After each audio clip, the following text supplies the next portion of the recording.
So we will call to order this large table working session, joint working session between the RDC and the Bloomington City Council. Before I guess we get started, I'll just ask if Clerk Bolden, if you'd be able to just call the roll, and then we'll have just a couple of ground rules or just general level setting, and then we'll move on straight into discussion. Do this on the fly. So Councilmember Rosenberger. Here. Flaherty. Here. Stossberg. Here. Piedmont Smith. Here. Zulik. Here. Daly. Here. Rollo. Here. Asari. Here. And Ruff. He said Thank you very much. And then we're also joined by our colleagues at the RDC. I don't know if you all need to do roll or what, but yeah, yes, please do. So go ahead. I'll let you all start and we'll end up this way. We'll just do a roll call, so if you want to Rita introduce. Cassidy, here. Lori McRobbie here. Sue Scambaluri here. Deborah Meyerson here. Wonderful. So thank you all for taking the time to meet with us, and thank you all for being here for this repurposed deliberation session. As you saw on the agenda, our hopes here, and hopefully we'll also be joined by Flintlock Labs, and I think David Hiddle will also be joining us. Our goal here is to really, oh, there you are. David Hiddle is here. The goal today is just to discuss the reasonable conditions now with information as hopefully you all had a chance to see in the packet surrounding potential trade-offs that might be associated with each of these reasonable conditions. We want to keep the conversation about the reasonable conditions, and so lawyers are not allowed to talk. I mean, other than the lawyers who are on the council. But no, we're not, just to have hopefully a productive conversation just around how we might potentially move forward with reasonable conditions. The only other thing that I'll mention, you all might have noticed that our former deputy mayor, former city attorney Larry Allen is here, and we're just very grateful. We've somehow convinced him to help city council out on a part-time basis in this interim period, and so Mr. Allen, thank you so very much for your service, continued service to the city, and long suffering. So now I'll hand over to you. Thank you. Just again, welcome and glad to have everybody at the table here tonight. Looking forward to hearing from Flintlock. I know they've prepared some slides for us to look at and looking at how we can talk about the Hopewell South PUD and focus on opportunities for housing supply, affordability, and accessibility within the Hopewell South project. So is Flintlock going to be presenting initially? Okay.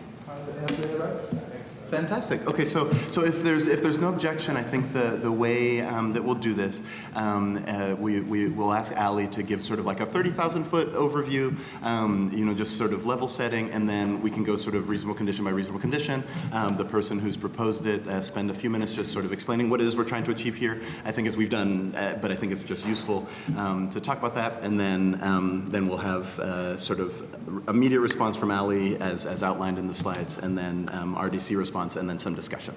Does that seem like a good way of structuring the conversation? No objections? Okay, fantastic. Okay, with that in mind then, Allie, if you're there, we would love it if you took it away. So give us a 30,000-foot overview here, and then we'll jump into the reasonable conditions. Me too. Let me set up my screen share briefly.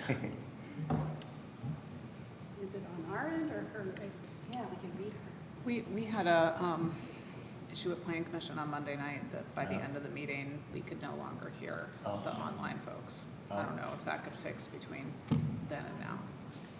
Very interesting. Can you do a mic check, Allie? Okay. Can you guys see slides and hear me okay? It may be on our end. Hold on. Yeah. Okay, great. Read your favorite we're gonna poem because we can't hear you, so. Okay, we're going to run through this quickly, and I've got slides that we may want to come back to, so I'll go quickly through the slides, but I've tried to include all of this in case there's questions. We are really hopeful. Hold on, Allie. Wait. Slides, but we cannot hear you still. Oh, one moment. Yeah, just keep, if you could keep every so often saying check, and then we'll tell you when we can hear you. We'll turn on some jazzy music. Yeah, or turn on some that better? Can you hear me elevator now? music. Yeah, it definitely is on our end. Kelly and his. Thank you for your patience. I don't know what happened on Monday night, but like in the middle, like toward the end of the meeting, suddenly it was no longer working.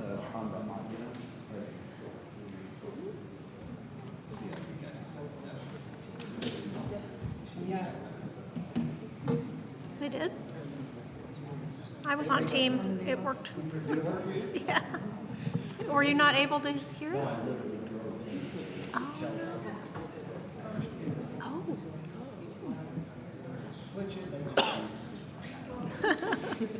Never know. How about now? Yeah.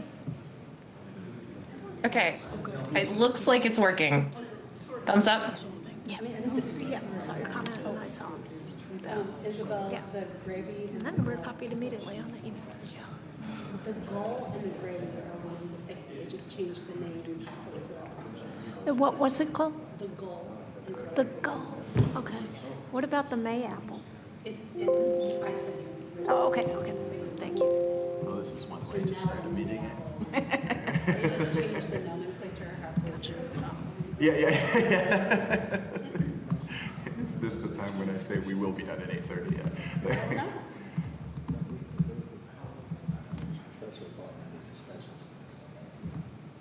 Alan, still cannot hear you.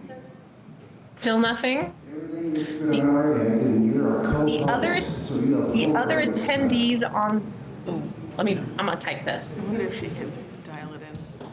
Maybe you should leave and come back. I don't Yeah. think it's that though. I don't think it's her. I think it's the. You think it's internal? As Councilor Schlossberg was saying. That. Oh, the other Zoom attendees can hear you. Well, that's interesting. Exactly. So it's not her. Okay. Yeah, no, it's definitely like It just us. happened in the middle of the meeting. Yes. Like it happened, like it was toward the end of the meeting. It was like, I don't know, 10:45 or something, and I can't remember who it was that was maybe going to chime in with one last thing. Can we pull her Oh, no, up I know on who one of it was. It ours? was one of the attorneys. Unfortunately, she was upstairs on Zoom, and so she just came down and was able to give her comment in person. Well, But, should we while they're trying to noise. Try now, Allie. Can you hear me now? Yay! That's great program. We celebrate your arrival. So take it away, Allie. Okay, so I've got more slides than we might need. I'm gonna run through them quickly, but I wanted to have everything here in case we want to go back and reference or ask questions. Our big hope too, and I want to also be really clear about where we are here. Please There's been a slow lot of different down. variations on some of the conditions, Sorry, and so what- we hey, think we've hey, done Ally. our best. Sorry. Understanding what our latest is. Can you please slow down? Sorry, Allie, sorry. You can't. Thank you. Yeah, sorry, was too and our fast. mics don't turn on as quickly, but yeah, the three requests to slow down if you could. Yes, happy to. So we think we've got a good, I know one of the big questions was the impact of each of these conditions. And some of the conditions have, changed over time a little bit. And so we think we have a, good, honest, quick look at what the impacts are. We also want to caveat that we've not done a full iteration of redesign with each specific variety. So there may be some of the places that we think this is the impact. We may be, when we get it all fully vetted, I want to give that caveat. We're working at a conceptual level still with the changes. I'll flip though to the plan that is submitted in the PUD is much less conceptual. It is fully vetted by many departments.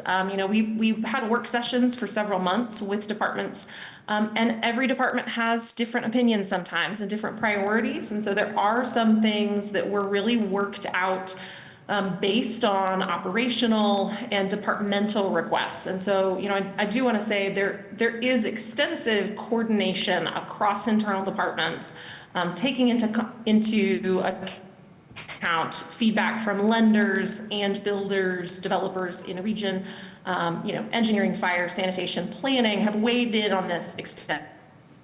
specifically. And so the PUD plan itself is very much vetted.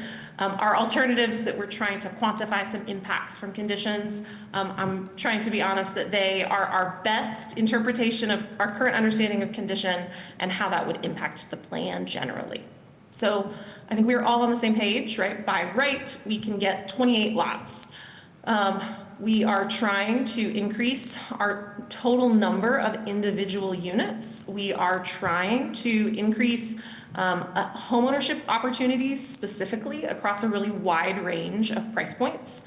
We are aiming for a very broad set of homeowners and residents of the neighborhood that can find something that fits their housing needs at various stages of life. And so the goal is, really getting to a broader range of housing solutions for many more residents of Bloomington than we could reach we could have done a code compliant plan. I think we would have saved all of ourselves a lot of meetings, but we're really trying to make something that is really impactful for the kinds of housing that we are hearing that Bloomington residents need. So we've got a summary of conditions in here, and we're going to go through a couple of the high-level ones.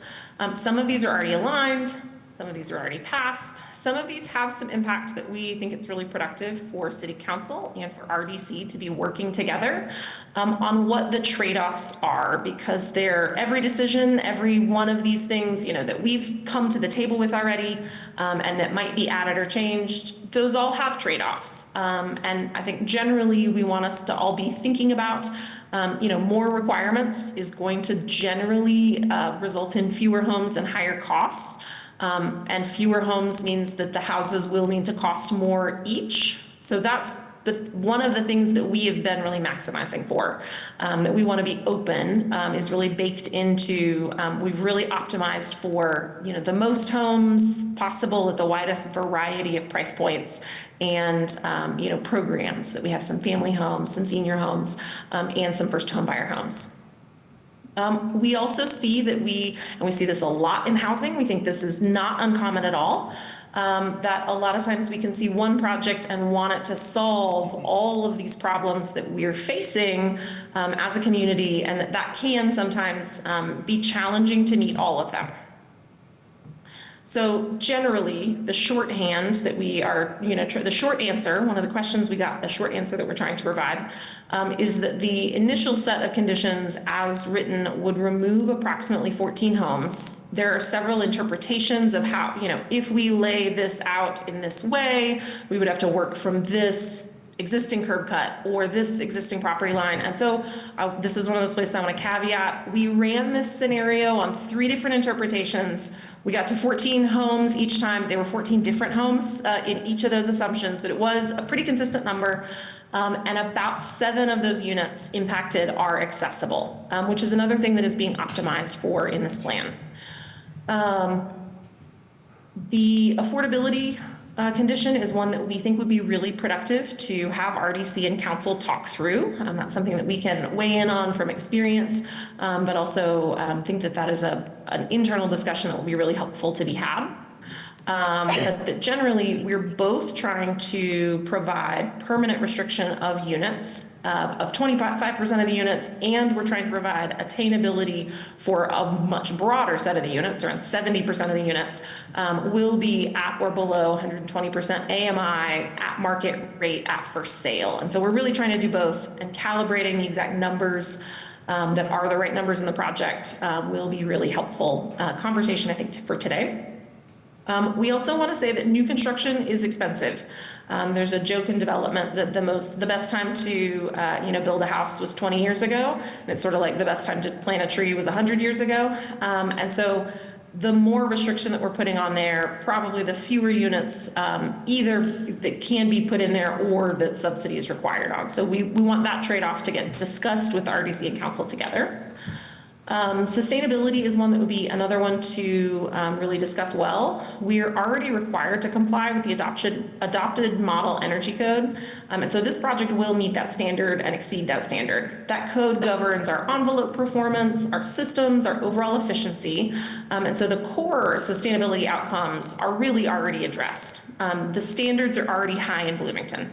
So the condition, this is one of the ones that we think is tricky that would be helpful to have you guys talk through, because the referenced ordinance there does reference third-party frameworks like LEED or Green Globes, which are not energy codes, they're rating systems. And so they introduce a lot of additional criteria that may or may not really be tied to performance of the building and may not positively impact residents in terms of reduced energy costs, ongoing, reduced utility costs, in the same way that working towards an energy code or building code standard might. This is the trickiest one, this combination, and so this is the one that we ran a couple of different scenarios on. And so we think it would be probably helpful as well to discuss, what are the interpretations? Are we widening a sidewalk by 12 inches, right, which is pretty minor as a change? Are we saying the sidewalk is widening, but we want strict compliance with the way the transportation code has previously been interpreted for consistency, which is something we also heard. And so the way that the transportation plan has been interpreted previously is that this full 60-foot right-of-way is required to be dedicated even when the street section itself is constructed to a narrower width, is my understanding and what we've heard multiple times in departmental meetings. So that 60-foot right-of-way, if we are optimizing for consistency with previous developments, that has a really big impact. Whereas just the tree plot being wider or just the sidewalk being wider might have smaller impacts. We can talk through, we ran a bunch of scenarios, so we can talk through probably high level marking up a plan if there are specific questions of if this, then that. We do think that the transportation plan builds in a lot of flexibility in the way that it is passed and written. And so we showed these slides previously, but the transportation plan does have a shared street typology, which is similar to what the lanes are proposing, which is 20 feet of total pavement, 20 to 22 feet of total pavement, with optional on-street parking, no center line, intended to be shared, and so intended to not have sidewalks. And so there are some typologies within the transportation plan design parameters that give a lot of optionality to recognize that every block is different, working around different things is really viable. The pedestrian zone descriptions within the transportation plan, and these are screenshots from it, does reference that a sidewalk can go down to 4 feet wide as at the narrowest and still be ADA compliant. It also references that the standard street installation is 5 feet, not 6 feet, which conflicts a little bit with the section, which we see as normal flexibility intended often through these, that you've got kind of a best case scenario when you're working from scratch, and you've got smaller standards that are allowed when reasonable. So we think that's normal, and we think the flexibility for what we're proposing exists in the transportation plan. And this was very heavily vetted by planning and engineering, the proposal that you were seeing in the PUD based on these conversations prior to submission. So we saw this one, right, that we've got a widening our rights of way to 60 feet, which is our consistency, has about a 15% reduction in our total number of homes. As I said, we did do a deeper dive with a couple other assumptions and found a little variation in exactly which ones it was, but similar numbers. The biggest thing that we see in the negative impact of potentially losing units is actually in how it impacts our accessibility percentages. We currently are working with a 31% accessibility. 31% of homes are either universal design, as defined in the UDO, or fair housing standard, which is also called an ANSI type B unit, or or full ADA compliance, which is ANSI type A. And so we've got a third of our units within the neighborhood that are accessible. We've worked with local accessibility experts to really hone in on what is highest priority. We're working with civil engineers to make sure that all of those 31% of homes are provided with no step entries, and that any homes that can also be made visitable also provided with zero-step entries. And so that's been another big focus to optimize for. And so we would, if we lost these units, drop our total percentages of accessibility from 31% to 24%, which would be below the standard that we currently, I think, have incorporated into the language in the PUD. We did run some initial versions with the 60-foot right-of-way, and so we also can talk about, you know, what that might happen, what that might yield. This is one of the ones that I know has changed a little bit, and so we would love to hear what the latest thinking is on width, but our position remains that maintaining the lanes at a 20-foot pavement width as a shared street, as reflected by the transportation plan, provides a lot of flexibility within the way that driveways maneuver in. We don't gain any real square footage in the design overall because of our utilities. And so I think this is one that would be good to discuss, but we think functionally remaining at a 20-foot makes a lot of sense. And that is fire code driven. I know we had a lot of questions at council about fire code. We can, you know, run through any questions further that anybody has here. We are somewhat providing those as fire access routes as well for those inner homes, that's their main vehicular entrance. So if we reduced the width of the lanes, we would need to fire sprinkler any unit that doesn't have a 150-foot max hose pull to all parts of the building, generally assumed to be starting along sidewalks, wrapping the building. And so that would mean a portion of the inner buildings here would require fire sprinklers. The fire sprinkler lobby is really good at telling people that they're very affordable. That has not been our experience. Even when the pipes and heads, that really low price per square foot that you often hear quoted is typically just the actual parts required for the pipes and the heads, material only. We often then have quite a bit of design, permit, inspection costs for those. We have sort of labor minimums to show up to install it. Even if the house is really small and it only has a couple heads, getting a plumber out to install it. As you guys are probably familiar with, anytime you try to get somebody to come to your house, they will charge a certain minimum just to come out. We typically then need a backflow preventer as well, which is another piece of equipment. The equipment itself ranges from $500 to $2,000. And then you typically need water meter, you know, a larger water meter than we might put on a really small house, and, you know, extra meter boxes, et cetera. So in our really small units, fire sprinklers would increase the cost of those by, you know, 10 to 20%. So I think that would be helpful for everybody to talk through together. And we are really intending this to be a pedestrian-focused neighborhood. So our green network is our pedestrian routes, and those are intended to be a primary focus. Pocket neighborhoods are very popular across the United States. They have been since the 90s. There's many built examples. There are lots of books about them. There's lots of built examples we've given tours of. I think we've sent some photos. They're very lovely, you know, very residential, kind of, you know, intimate types of streets. That is not every house in the neighborhood, but is a nice set of options for people if that's something that they find desirable. Roger Street, I think, is one that would be good to talk in detail as well, because we may be misunderstanding the intention somewhat. But when we did an initial analysis with engineering through designing, we have a portion of 714 that would require demolition to dedicate that right of way. This is a diagram that we'd sent to engineering at the beginning saying, you know, taking from center line, offsetting it the amount of width that is shown in the transportation plan, here's where that line is. The part of the building that's sticking out into that is a stairwell, and so it can't be easily removed. It's not a porch or something sort of non-required. And so whether or not that building stays for some sort of use, I think is something for discussion. But if that building is intended to be reused in any way, we think we need the section on Rogers, which again has been coordinated extensively with engineering prior to being submitted. So our goal is really straightforward, I hope. We want to deliver the maximum number of homes at the most attainable price point we can in a form that is buildable and bankable and will work long term. And so we're committed to working together. We're excited everybody's in one room to refine those details. And we think we have a framework that gets us there. So we look forward to hearing more about details and questions to get us across the finish line. Thank you so much for that detailed presentation. We all have a copy of the slides as well, so if we want to go back to reference stuff, we can do that.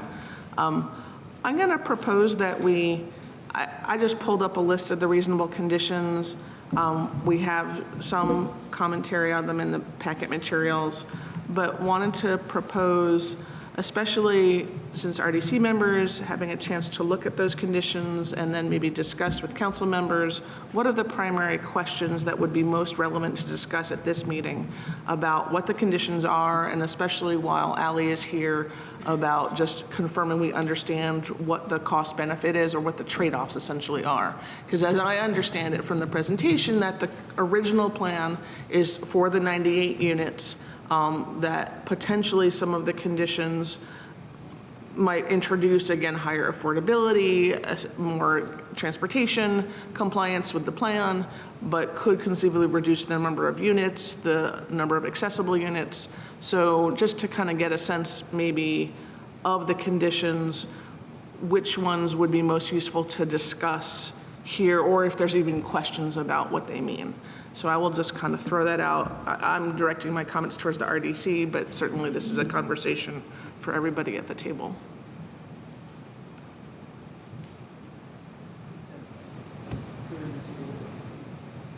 Go to talk through the conditions. Yeah, by just one. to kind of see what would be most fruitful for discussion at this, for this meeting. Well, we got 13 that we need to work with, and then there's 3 that are top priority in regards Okay. to transportation, affordability, and what's the council's? Because as we look at this, and we're talking about the buy right of 28 units, and we're trying to get to 98, but we also have a UDO, a transportation plan, and an affordability component that has been put forth with the UDO. How do we meet those conditions and still maximize the number of units? So I think from a standpoint, as we're going through this, and the previous meetings I'd seen dealt with the transportation plan and dealt with affordability as 2 of the top components. Councilmember Fuller? Thank you. I think that emphasis on intent and principles and what we're trying to accomplish is the most important part of the focus. Just the past month, it was difficult to get substantive responses or engagement on the reasonable conditions while working on them, including in our public meetings, because we just spent most of our time talking about the council's statutory authority. But I worry, it's too late now, we are where we are. I think we could have avoided some extra work or headaches that went into preparation for this meeting as well if we would have had more conversation or engagement, because basically all of the reasonable conditions that I've authored, I think, need to change in some way. And I learned that through the substantive discussions we had at the regular session 2 weeks ago. I tried to explain what I thought could change in my final comment, which ran on to 5 minutes and I needed to shut up. So I did, but so I think working through the substance of these things, what at least for the ones I authored, what I think is workable, I think would change a lot about the presentation we just heard and what the implications are. We may not have the ability to do sort of a full analysis, so to speak, tonight, but I think we could talk at a high level about more about that. So I think what was proposed in the agenda was to start with RC6 and work through from there and then back to the affordability. I think we should be mindful of time also and not lose too much time on any given one. Yep. That's it. Agreed. So do you want to take it away on 6? Sure. Yeah. So this is about electrification. So basically, the synopsis covers what you need to know. This is consistent with what our climate action plan calls for, specifically for PUDs. It is also the only viable pathway for building decarbonization, which is part of our goals as well, community-wide.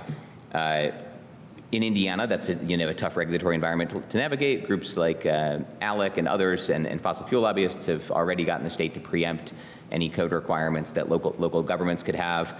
So we can't do what lots of local governments and even states have done on the coasts on this front. But our plans call for us to use opportunities that we have to develop all electric.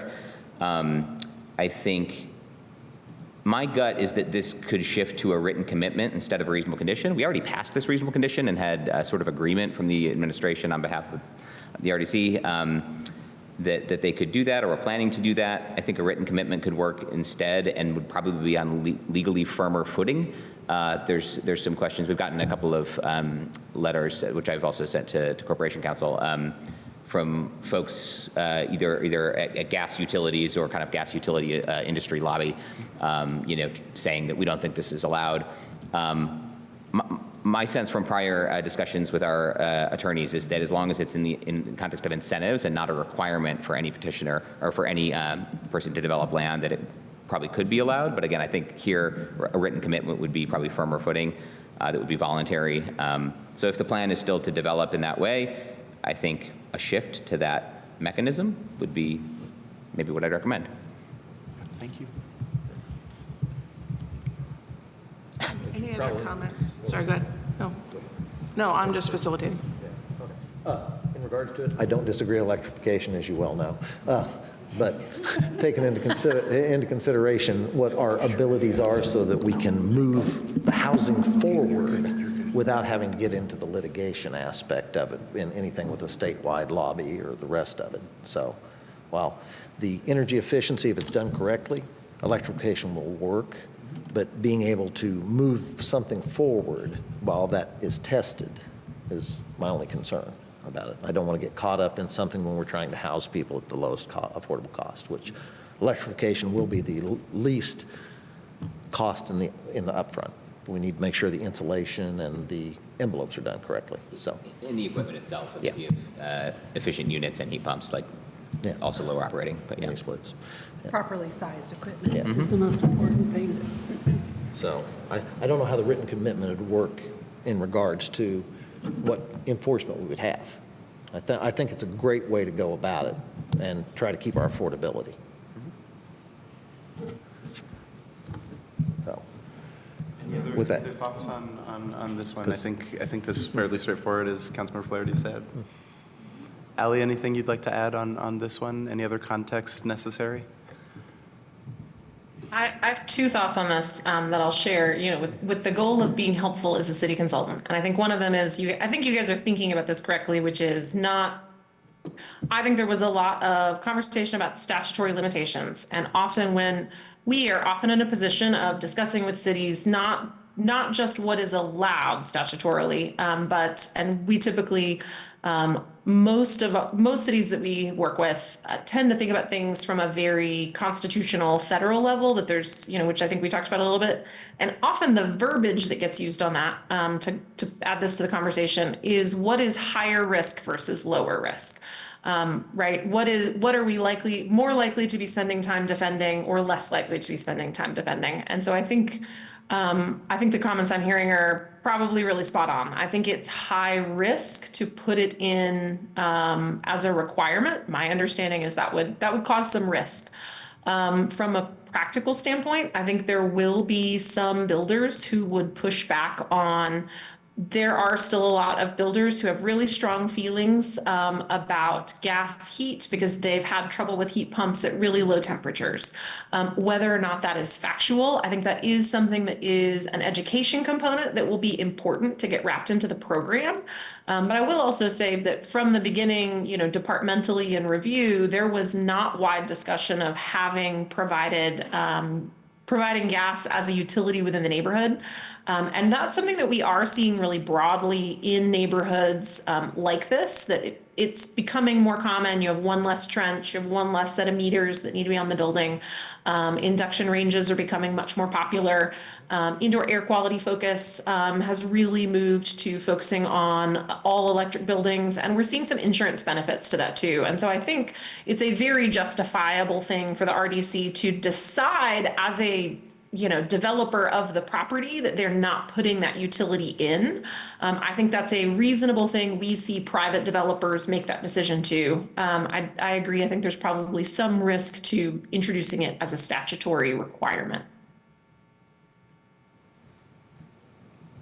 Any other comments or questions? No, this is on or off. Pull it closer to you. Okay. Any other comments or questions on this? I feel like it's got a reasonable common ground at this point, and if we can move on to another condition. I have one quick question in Yes, regards please. to it. Matt, when you're talking in regards to the reasonable condition versus a written commitment, just so I've got a good understanding in regards to. So they're both tools that are called out in the 1500 series for planned unit developments. I think I'm not sure I have a deep grasp of what's more suitable for one than another. I think actually reasonable condition 13 is another that's come up in conversations with our recent temporary legal counsel that might be better suited for a voluntary written commitment if there's alignment. And I think that would be less likely to be interpreted as regulation of some kind. And for similar reasons, we'll get to that one, but there are state preemption issues around regulation of short-term rentals. And so the legal guidance we were getting was that written commitments would be better for both of those. And city attorney or corporation counsel that's representing the RDC we could have a follow-up conversation about that too. Okay, thank you. Appreciate that. Okay. Would it be helpful to, as long as we're on the topic of sustainability, to address other conditions that are related? I'm looking at condition number 7, which is that buildings must meet one of the energy efficiency standards contained in the UDO. Ali touched on that as well, and just interested in kind of continuing in that theme while we're talking about this topic. Sure, should we move on? Yeah, let's review condition 7 so we're all on the same page. Yeah, so again, the way I think it's probably best to approach all of these is about what the intent is. And so the intent is to really lean into the purpose of PUDs, which is to go above and beyond what base code requires to do better in the various ways that are reflected in our comprehensive plan and other guiding policy documents. Generally speaking, more efficient buildings are going to save significant amounts of money in the long term, yielding considerable net present value in a positive dimension. This is one where I think I'm very flexible or open to other approaches on accomplishing that. I also think it is. Well, yeah, so I started with seeking to leverage the UDO itself, the incentives that we use for folks that are similarly seeking to go above base code in order to get additional building height, for instance. And so that's where we started. I did have a conversation with the mayor before our last regular session where she expressed concern about actual formal certification, which was what a prior version had. And so I softened that to just saying meeting being consistent with that section of the Sustainable Development Incentives as opposed to actually getting it certified. There is another building efficiency portion of the Sustainable Development Incentives. So the one I put in was from option 2. There is an option 1 where it's kind of like a do multiple, like solar ready, covered parking, some different stuff. And there is a building efficiency section in there that could be even lower barrier and an option, and so we could talk about that. It is still, this is the first feedback I heard from our consultant at Flintlock Lab about the, just considering trade-offs with respect to code versus certification frameworks, right? And so the question then would be also, okay, so I think I heard the words adopted model energy code, which I assume she's referring to the Indiana current version of residential energy code. There are more efficient versions of that bluer states tend to adopt readily when those come out. We don't generally in Indiana, where you tend to lag. Ours aren't the worst, and some states don't even have residential building energy codes. So they're not horrible, but they also could be better. So I do wonder if this was something that the council and or the RDC decided it wanted to pursue, if using just a more recent version of the efficiency codes that other states utilize would be a suitable alternative. That matches like what in places that allow home rule on this front, that matches like what municipalities often do. They have like REACH codes that align with efficiency standards that are the latest codes. So that's the context, the question. Any questions or comments from RDC, as of course, as well as council, but I'm, again, focused on RDC. So. Comment always, energy efficiency is absolutely critical in regards to it, but when we're sitting here looking at the number of houses and the kind of dollar we're trying to get to, we know that the LEED, any of the LEED certification is going to be an issue in regards to that. So trying to meet the Indiana Energy Code, while it's the minimal standard, it can be applied additionally on the builder's portion of it. But if we put our requirement in there where we try to change to a different home rule state, then we're starting to muddy the water, unfortunately. I don't disagree with you, Matt, in any capacity that the energy efficiency for the long term of affordability here is very, very important.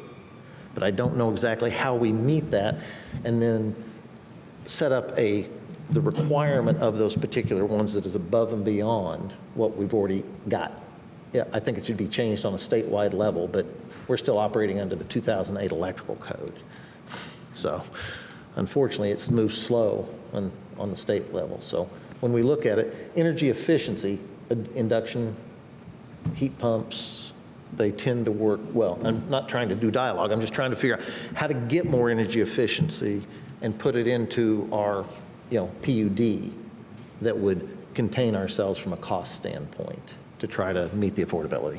Anna, I worked in energy efficiency and buildings and ratings for 10 years. So I do know a little bit about this. LEED is not the mechanism to use for residential. This is one of the areas that I feel like the UDO really doesn't do a good job of delineating residential from multifamily. I will say that there are other programs out there that might be easier to attain. One of the things that I'll let you guys have a discussion, but just know that I do have some information that I'm happy to share. Well, door tests and things. Well, home energy rating scores are how they typically find out the efficiency of the buildings. You could say that each home needs to have or shoot for a home energy rating score of 100, and still, it would be very similar to the current model energy code and or improving it. Those tests, though, do add costs to the overall process. So there are ways to say that you're going to meet certain efficiency standards with or without those tests. I think the other thing with efficiency is to be very, very careful about the building envelope, because if there's not a rigid air barrier or moisture management strategy and you have a tight building, then you are just creating conditions for mold and moisture intrusion and degradation of the buildings. So I'm sure Allie has something to say about that, but I am more than happy to chime in with my knowledge. How's everybody feel in regards to attaining home energy efficiency? It's going to add, a HERS score will add costs, and there are no local raters in Bloomington. They will have to come from Indianapolis to rate the homes. It's not out of reach, but just know that that does add costs. Allie? Allie, did you have thoughts on this one? Yeah, I'd love to weigh in here because I think it's also helpful understanding the overall goal. The first thing that I will say is that by virtue of being really small, these are already really efficient units by person in terms of energy use, right? A house that is half as big requires a lot less energy to keep warm or cool. And so we've done a lot of tests with builders here locally, and on our own developments that we've tested in the field a wide variety of trying to achieve what you guys are discussing, which is how do we get good ROI on not a huge cost add to the house, but a good impact to the overall energy efficiency. And one strength that we have working in our favor on this project is that the plans will be provided pre-approved. So the RDC is the client for the architectural designs and the energy designs. And the way the RFP is intended to be issued is that the builders are agreeing in their purchase contract for the lot to build the house as depicted in those pre-approved construction plans. And so we can get to a relatively simple agreement in the PUD, I think, between the RDC and the council, because we will be the ones drawing to make sure exactly the way it's being built. We're not asking for builders to go and have some third party figure out what it is that we meant. So I think that is a huge strength. I'll weigh in that I agree on the HERS rating. Modeling the houses, right, is sort of step one, and that might be worth doing. That's a little, that might be $1,000 per house design for them. That's modeled, in a digital way to see exactly what the wall sections are and orientation and what are our R values in which place, and are we hitting certain scores. And so I think the base level that would be the simplest and easiest thing is that we do a rating digitally. I don't know off the top of my head what that rating would want to be, but we could look that up. And that we're agreeing that they will be rated at a certain HERS rating. Then there is an on-site blower door test that is usually $750 to $1,000 per house, where they come and actually see, how airtight did they get it? Did they achieve the construction type the way that it's designed and modeled? And so we do see, that there is probably $1,000 to $3,000 cost potentially per house to doing a HERS rating, but modeling the houses, we only have to do it once for each design, and so it's not that full cost for modeling for each house. But I think that's a tiered way to do it. And then we've got a couple of really good details that we have tested in the field, building 2 floor plans side by side with different construction details, and then doing a testing on, what are the utilities running on these. And so we'll say too, the single most impactful thing that we have ever found that we can do is make sure that all of the ductwork for the HVAC system is inside the insulation envelope. It's really common practice to run all the ductwork in the attic up above the blown insulation on the ceiling because it's easy. That's our single worst energy efficiency thing that we've ever found, and it's allowed under a lot of these rating systems. And so that's, things like that we can ensure in the detailing are done correctly. The second most impactful thing that if we really want to go above and beyond, we can look at a full exterior, rigid insulation of, you can do it in mineral wool, you can do it in foam, between the sheathing and the siding, because then you're not getting energy transfer through the studs. And so there are a couple of relatively simple details that, paired with an air sealing, upgrade during the construction by the insulation guys, which is not high cost and is a good idea. I think we can get to, knowing the target is we want these to be more energy efficient. We want them to have a long-term focus. I think we've got practical details that can be put into the plans and then ensured through construction probably without a blower door rating on every house. So, Allie? What I'm hearing is that we can digitally identify these from a construction practice standpoint in order to meet that, and not have to do the $1,000 to $3,000 on each particular residence. It's called a plan review. It's pretty standard. And with predetermined plans, that will assist us and make sure that we get that energy efficiency, and then you could actually potentially model 1 or 2 to verify that it occurs. What's everybody think in regards to that? So what's the cost? The digital aspect of your pre-approved plans would be accomplished prior to anything being put out. So theoretically, it should function correctly. That's right. Just maybe another question on that front too, and the possibility of using Department of Energy's home energy score as another tool instead of the home energy rating score. They're a different scale, and the DOE home energy score in particular, I think, was introduced and meant to be simpler and lower cost to implement. And I overall support what I'm hearing around, at the planning and design stage, we control a lot. The RDC would as a petitioner. And also just wondering about, like I was just trying to look up some quick things about home energy score and what would kind of go into it. And like an example was insulation with an R value that would match like 2021, International Energy Conservation Code, as opposed to like what the Indiana versions are now. So like it might be a useful framework to think about the opportunities for efficiency. I don't know if anyone has experience with DOE home energy score in particular and administering it. Just on Indiana. Yeah. So the 1,500 to 3,000 per design, is that with the AI automation, or is that when you're actually doing a blower test on each design?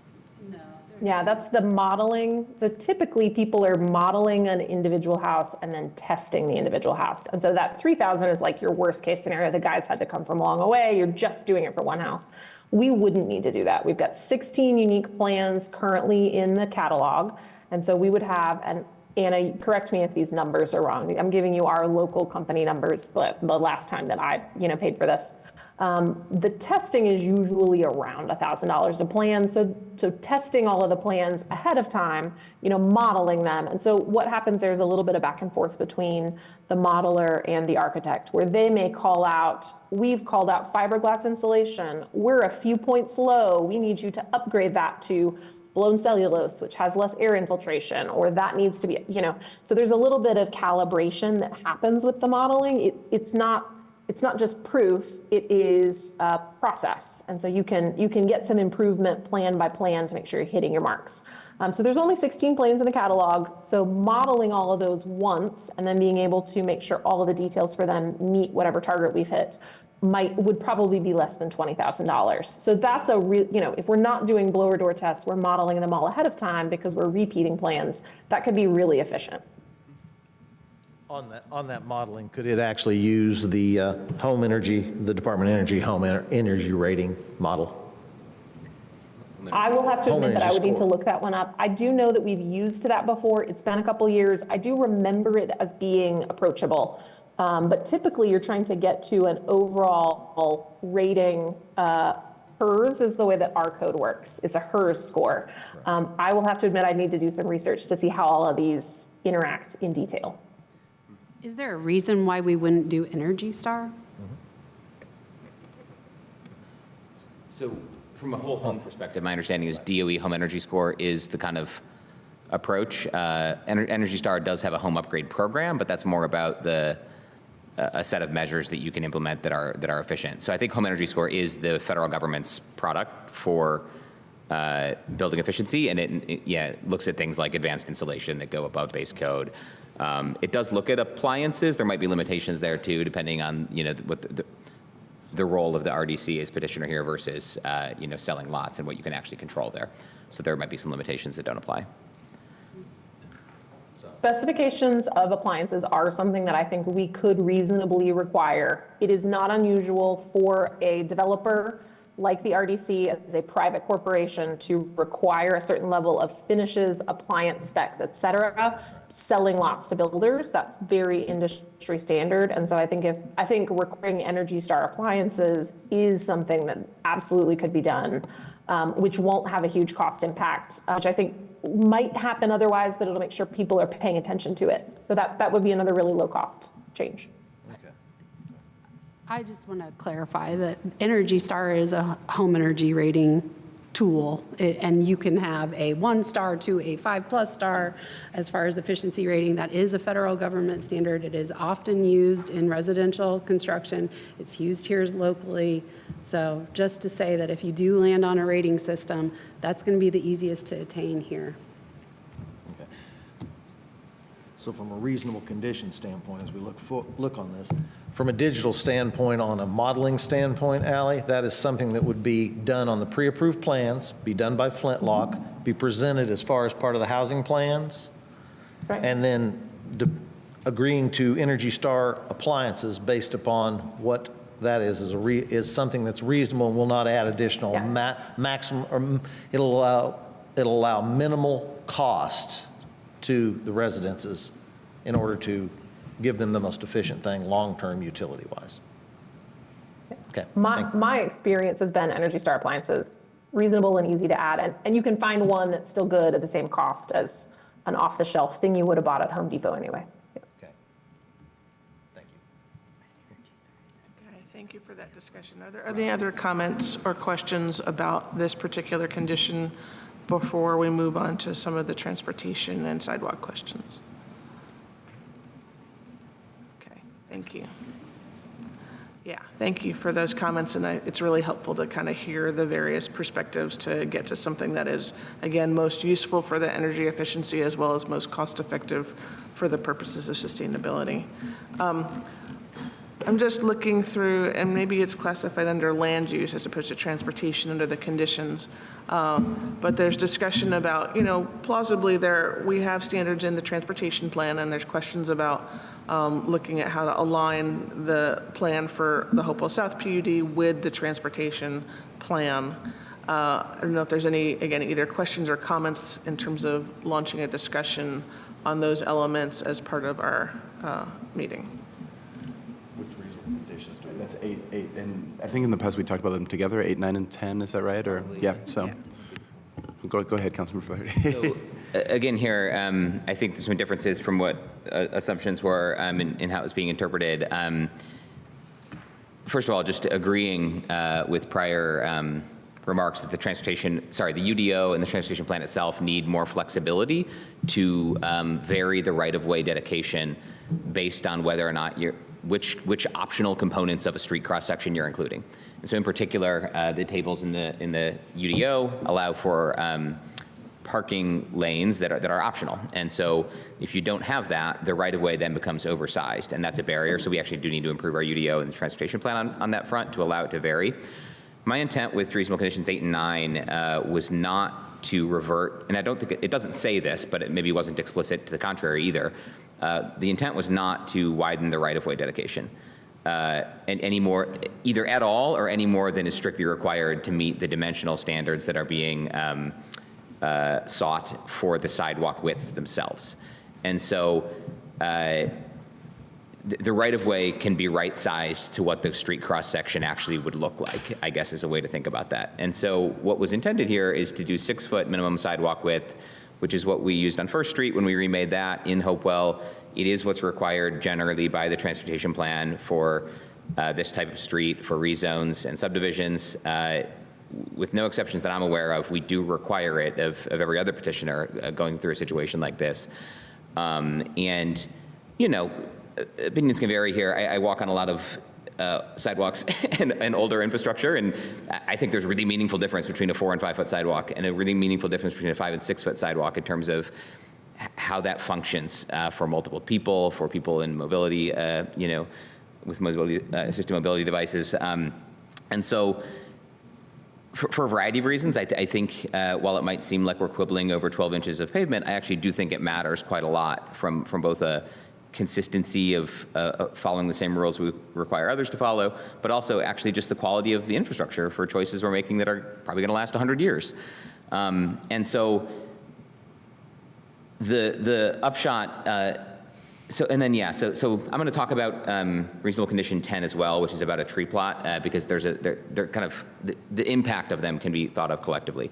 So the second component actually, so that was RC8, why a 6-foot width sidewalk width. RC9 is proposing an 8-foot sidewalk width for the central paths that are not adjacent to like running parallel or adjacent to a street. I think this is consistent with what the planning staff recommendation was in the first plan commission meeting. They were calling them multi-use paths and suggesting 8 feet. Based on development elsewhere, I feel like a wider pedestrian corridor, and multi-use corridor actually, because bicycles are also allowed, and probably we'll be using them to access, the fronts of homes and porches and things. That 8 feet would help this to function a lot more like a front. And I based on the renderings, the designs, it seems like there's room for that without losing lots themselves for the 8-foot. So we could talk about that. The reasonable condition 10 is about tree plots. So tree plots are included in almost all of the proposed site map. The exceptions are the north side of Wiley. And again, this is an area where I believe consistency with what we require of others is important here. I also think like monolithic sidewalks, those that are immediately adjacent to a street, are just something we consider substandard in our comprehensive plan and transportation plan. They exist in our community, but we don't want them to. We want to improve them. And when you redevelop a whole multi-block area in a rezone and with a subdivision, you would generally be required to come into compliance on that front. And so if we did with what's actually a 5-foot tree plot, There was some confusion on that point initially too, because one part of the transportation plan shows a 6-foot tree plot, and another shows a 5-foot tree plot. So 5 foot's fine. I think that's what we've done in places. And as far as the impact of all this, basically you would have a tree plot now on Wiley Street where it's physically possible and not planned on the north side of the street.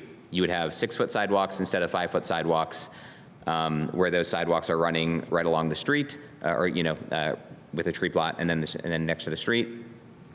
I think, again, curious for feedback on this from Flintlock, but my gut is you don't need to lose any lots, and that it just shrinks them by about 1.5 feet per lot. And so, looking at Block 9 in particular, in the middle, on the north-south dimension, you end up losing 7 feet.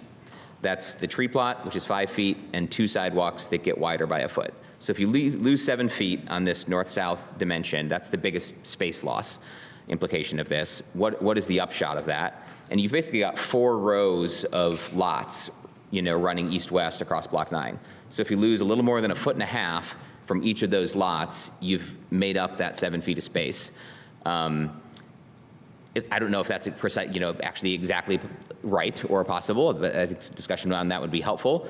But my gut is you would just downsize the lots slightly, and the homes would have slightly lower setback than they're planned right now. I'm also a little unclear, but I think there's some flexibility in which homes get built on which lot and all that. There actually is like some autonomy for builders to choose which one. And so I assume, again, that as described, we don't actually have to lose any lots, but I would be curious for some conversation there. Thank you.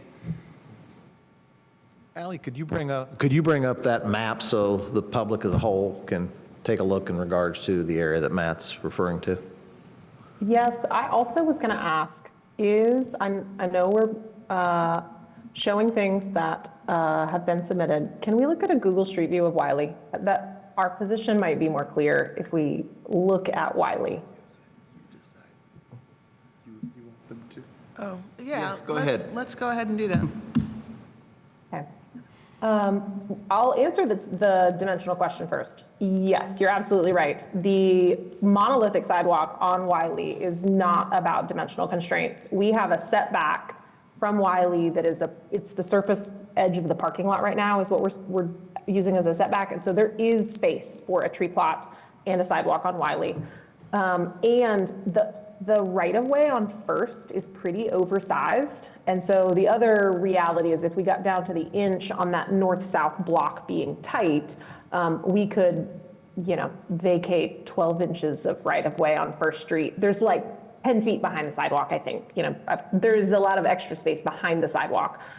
So we could shift everything north 18 inches. If we did get tight, but I don't think that we would, the reason that we are suggesting retaining the monolithic sidewalk on Wiley is that there is an existing row of trees on Wiley that would be impacted by every variation of changing the sidewalk that we looked at.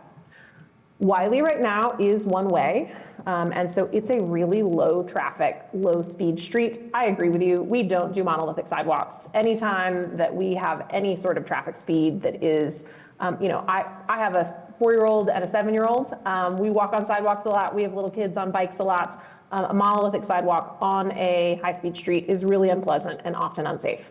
And low-speed historic streets like this often do have what we would call a monolithic or back-of-curb sidewalk with no space. And it can be perfectly pleasant at the right speeds. We would not have proposed this on any of the other streets in the neighborhood, but this is our lowest speed, lowest traffic, one-way street. And in most of the aerials, a lot of residents park along this side of the street, and so you get some natural protection on this side from the cars themselves. Retaining the sidewalk in place on Wiley lets us keep this row of trees. We've been working on foundation designs and porch placements that let us save, this entire row of trees, which we think has a really big impact on all of these residents, several of whom we heard from in public engagement about, preserving some of the character of their street.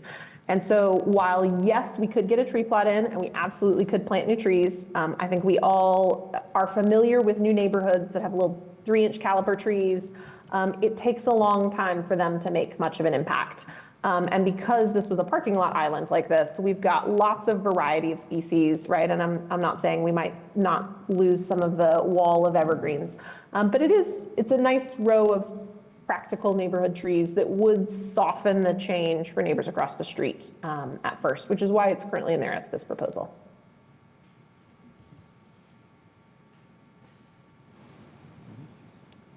Councilmember Strasburg, and then Councilmember Rowley. I appreciate that. I guess I'm also looking at this Google Street View on my computer, and that picture's from May of 2019. And I've actually driven down Wiley, and I'm trying to remember if all of those trees are still there, because I feel like they're not all still there. Like that there are some, but not as many as is shown on the street view. Can anybody confirm that memory for me? Because right now I just kind of want to like get up and go drive down Wiley and then come back, but that's not practical. That's a valid question. I just pulled up the latest one, that pops up. So that's a good question. Does anybody know off the top of their head? I walked it recently. I don't remember, but I can't speak to the comparison either. I mean, I can't speak to the actual count. Yeah. There are less than there were in the Google map. But the question I have in regards to it, if we're talking tree preservation in regards to it, what's the species, what's the life of these that we're looking to do that? Because we're looking at doing a modeled community with the best aesthetic look at the lowest cost with the best. So the monolithic sidewalk, while it stays, I mean, from an aesthetic standpoint, if we're in a new community at this present moment, we have the space. What's the cost benefit trade-off to do that? I don't want to lose a tree, but, as you said earlier, Allie, the best time to have planted a new tree was 100 years ago. So that's true. What is the variety of the species and such, and when we're trying to attain this model community that is going to outlast everybody at this table?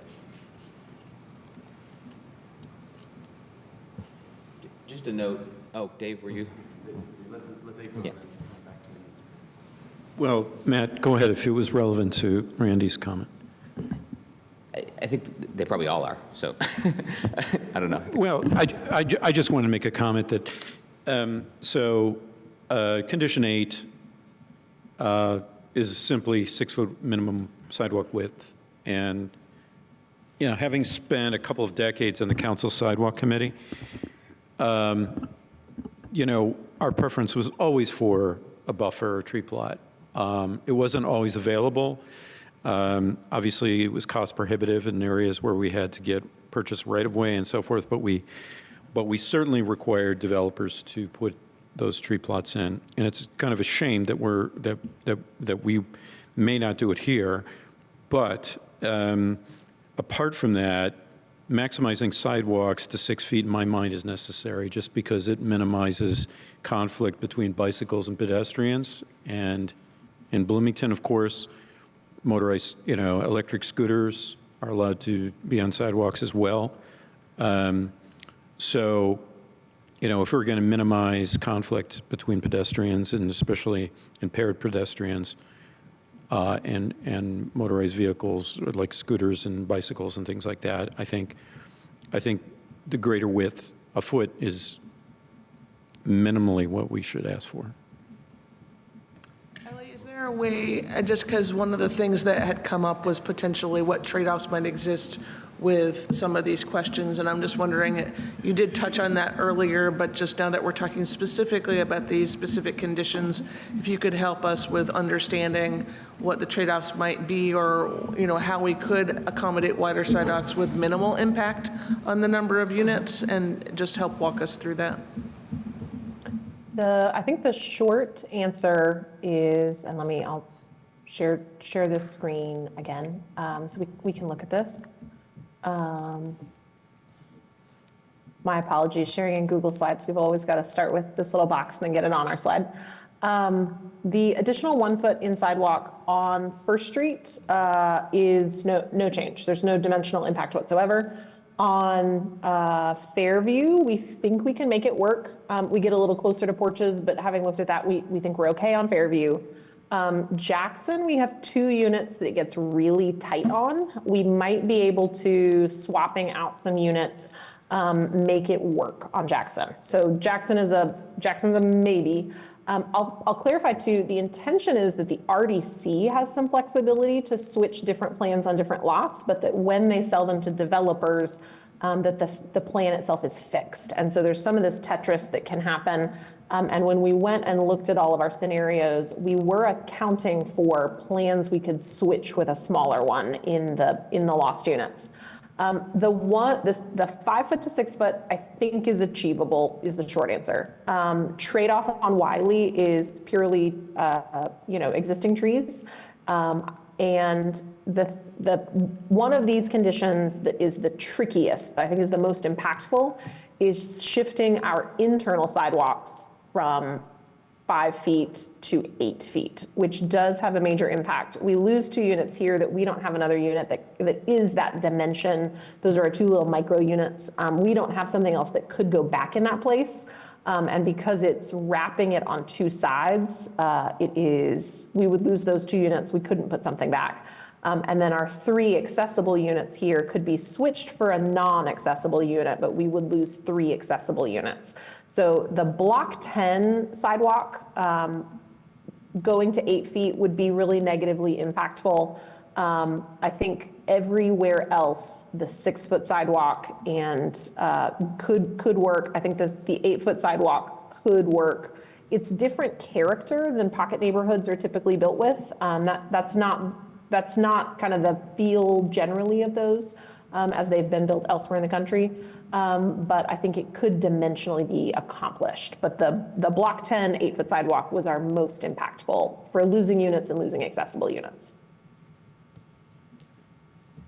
Would there be any way to consider, since I hear some of the interest in the wider sidewalks is to accommodate a mix of uses, and since you're saying that it's the internal sidewalks that may have more limitations on the ability to accommodate that wider without sacrificing either units or type of units, do you have a sense of what the typical slower versus faster speeds might be on the streets in terms of where the shared uses happen? Is the shared use happening on the sidewalk, or is it more likely that it might happen on the street in terms of, anyway, I'm just interested in learning more about what anybody thinks about those questions. No, I had the thoughts, but Kate had her hand raised, or Councilmember Rosenberger did. I wasn't going to answer that question, though. Is that okay? I'm in the It was, yes, I was just wanted to get in the queue. It is just about, well, the monolithic sidewalk on Wiley. They are just dangerous by design, and it really doesn't matter what a speed might be. I mean, obviously, if you get hit by someone going 10 miles per hour, you're most likely going to live, but if that's an SUV, you're actually probably going to die. We've had that happen in downtown Bloomington. Someone rolled, from a stop sign and turned right and killed someone. So, I don't like that, but also I will say I just called planning to talk about a subdivision that I'm curious about, and this is a subdivision, right? This PUD is a new subdivision, and where I wanted to put it, it also needed the 5 foot tree plot and then the 6 foot sidewalk, and it couldn't fit on the property, and it was 100% a deal breaker. Planning would not consider anything different. So I think the idea that, why does the RDC get then to not put a 5 foot tree plot and a 6 foot sidewalk in a place that is a deal breaker for anybody else trying to develop in the city? I do think that is a very bad precedent. Are you following that, Andy? I'm sorry, you just look confused. Okay, yes, I'm sorry. I just want to make sure I was making sense that I couldn't even consider developing a property, and we have talked a lot that I think that is a really bad precedent to set. And with other developments that happen, trees are great, everybody loves them. When a developer has to uproot trees or cut them down, they have to put new ones in. And I get it that they're smaller, but that's just kind of what has to happen to follow the rules and to create the safest sidewalk possible. I mean, when we're talking about a tree plot and then a sidewalk, it's two buffers, right? Because people make mistakes when they're driving, and you've got the space of the 5 feet, and you've got the trees, and you've got this like really awesome buffer where you actually would let your kids ride a bike. I think when we have a monolithic sidewalk, most people choose the street, and especially a 4-foot sidewalk. So I think these are really important additions, and I just want to get that out there. Oh, there's no button. One brief additional comment. I mean, I appreciate the existing trees. I've walked the site a number of times now. But again, we're talking about like 100-year decisions, and you'll see weird little places around Bloomington where the sidewalk is going as normal, and then it kind of has like a crescent-shaped cutout in the sidewalk that makes it, maybe not wide enough or just kind of weird, maybe a tripping hazard. And that's because a tree was there, and we built the sidewalk around the tree. Street trees are amazing, and we need them, and we would have them here over time. But like, there is this temporal dimension of like I think that's the infrastructure and the consistency of how we enforce and require infrastructure to be built are bigger considerations to me. I really appreciate the additional slide on the 8-foot sort of central sidewalks. I was getting the same impression from, just from my own look, like looking at the site plan. I think it would still be valuable for Block 9, again, because if we're trying to make this like a front, I think you're gonna have multiple uses for sure with bicycles and things that 8 feet would work better there. And if that's achievable, I would still favor that. I would be perfectly fine sticking with 6 foot as the minimum for all other sidewalks, whether adjacent to a street or internal elsewhere. And I would think that could be accommodated everywhere, unless some of the homes are literally built to the lot lines on both sides. So that might get us to a situation of truly not losing any lots, but would I guess be interested in if that's the case.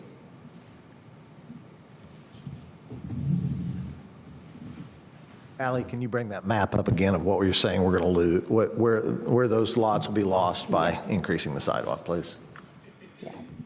I just want everybody to be able to see and articulate what is being discussed. And I'll weigh in a little bit too. I think hearing such, strong opinions about monolithic sidewalks generally, I think it's worth saying Wiley Street has, and lots of historic streets in Bloomington and other cities have, those both sides of the street for blocks. And so maybe that's a good flag as well, that some potential additional attention is warranted on sidewalk replacement plans in places to accomplish that. I will say to the first comment about the lack of flexibility, I'll really very explicitly say RDC is not asking for special permission to be the only person that's given this flexibility, although it is a PUD, so it does have custom street sections. And so, we're going through all of the extra hurdles in terms of additional requirements, additional standards in order to do things non-typically. But I will say we very explicitly have championed to the engineering department that we think a very strict reading of the current transportation plan already has the flexibility to have allowed you to do a narrower tree well, to allow you to do a narrower sidewalk, and that flexibility exists in the transportation documents, and that's really a process decision that the city could make internally and should for everybody, that could be a benefit that we're really arguing everybody should be able to use the flexibility that is built into the transportation plan right now.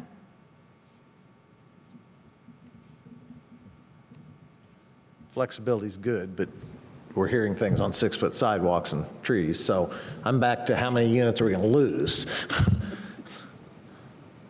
So this diagram is just the 1 foot of extra sidewalk, and this does take into account the locations where we could switch a unit for a smaller unit. Okay. And so that's why we've shown it to you as, we've got 2 of the units, I think, that are switching from a 3-bedroom to a 2 or from a 2 to a 1. And so we've got a number of bedrooms that we're losing to sort of show we're switching. 11 units would be lost overall, but most of those, again, are from the 8-foot width change, not the 6-foot. And most of our accessible units that are impacted are from that 8-foot, not 6-foot. So if we had the oh, excuse me, Isabel, go ahead. Yeah. Sorry, you guys are the mark. Well, it doesn't have to be all or nothing, right? I mean, where we can reduce or increase the interior sidewalk to 8 feet is in that center block, right? Without losing any units, so we could do that. We could keep it narrower on the western block.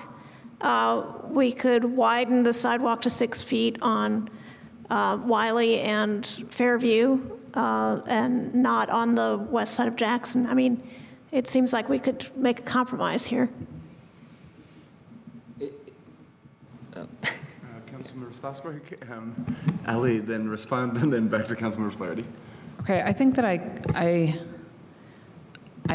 think I have a couple questions and a comment. So my comment, I'll do that first, is I think that for the sake of continuity of the neighborhood, I think that it would be important to try to keep continuity in terms of that 8-foot sidewalk, say. So I think in that middle block 9, you said 8 foot would be okay in the center section, but would 8 foot also be okay in the north-south sections between, because it looks like they're. The north section between the large buildings looks okay. Yeah. The south building we were worried about. Okay.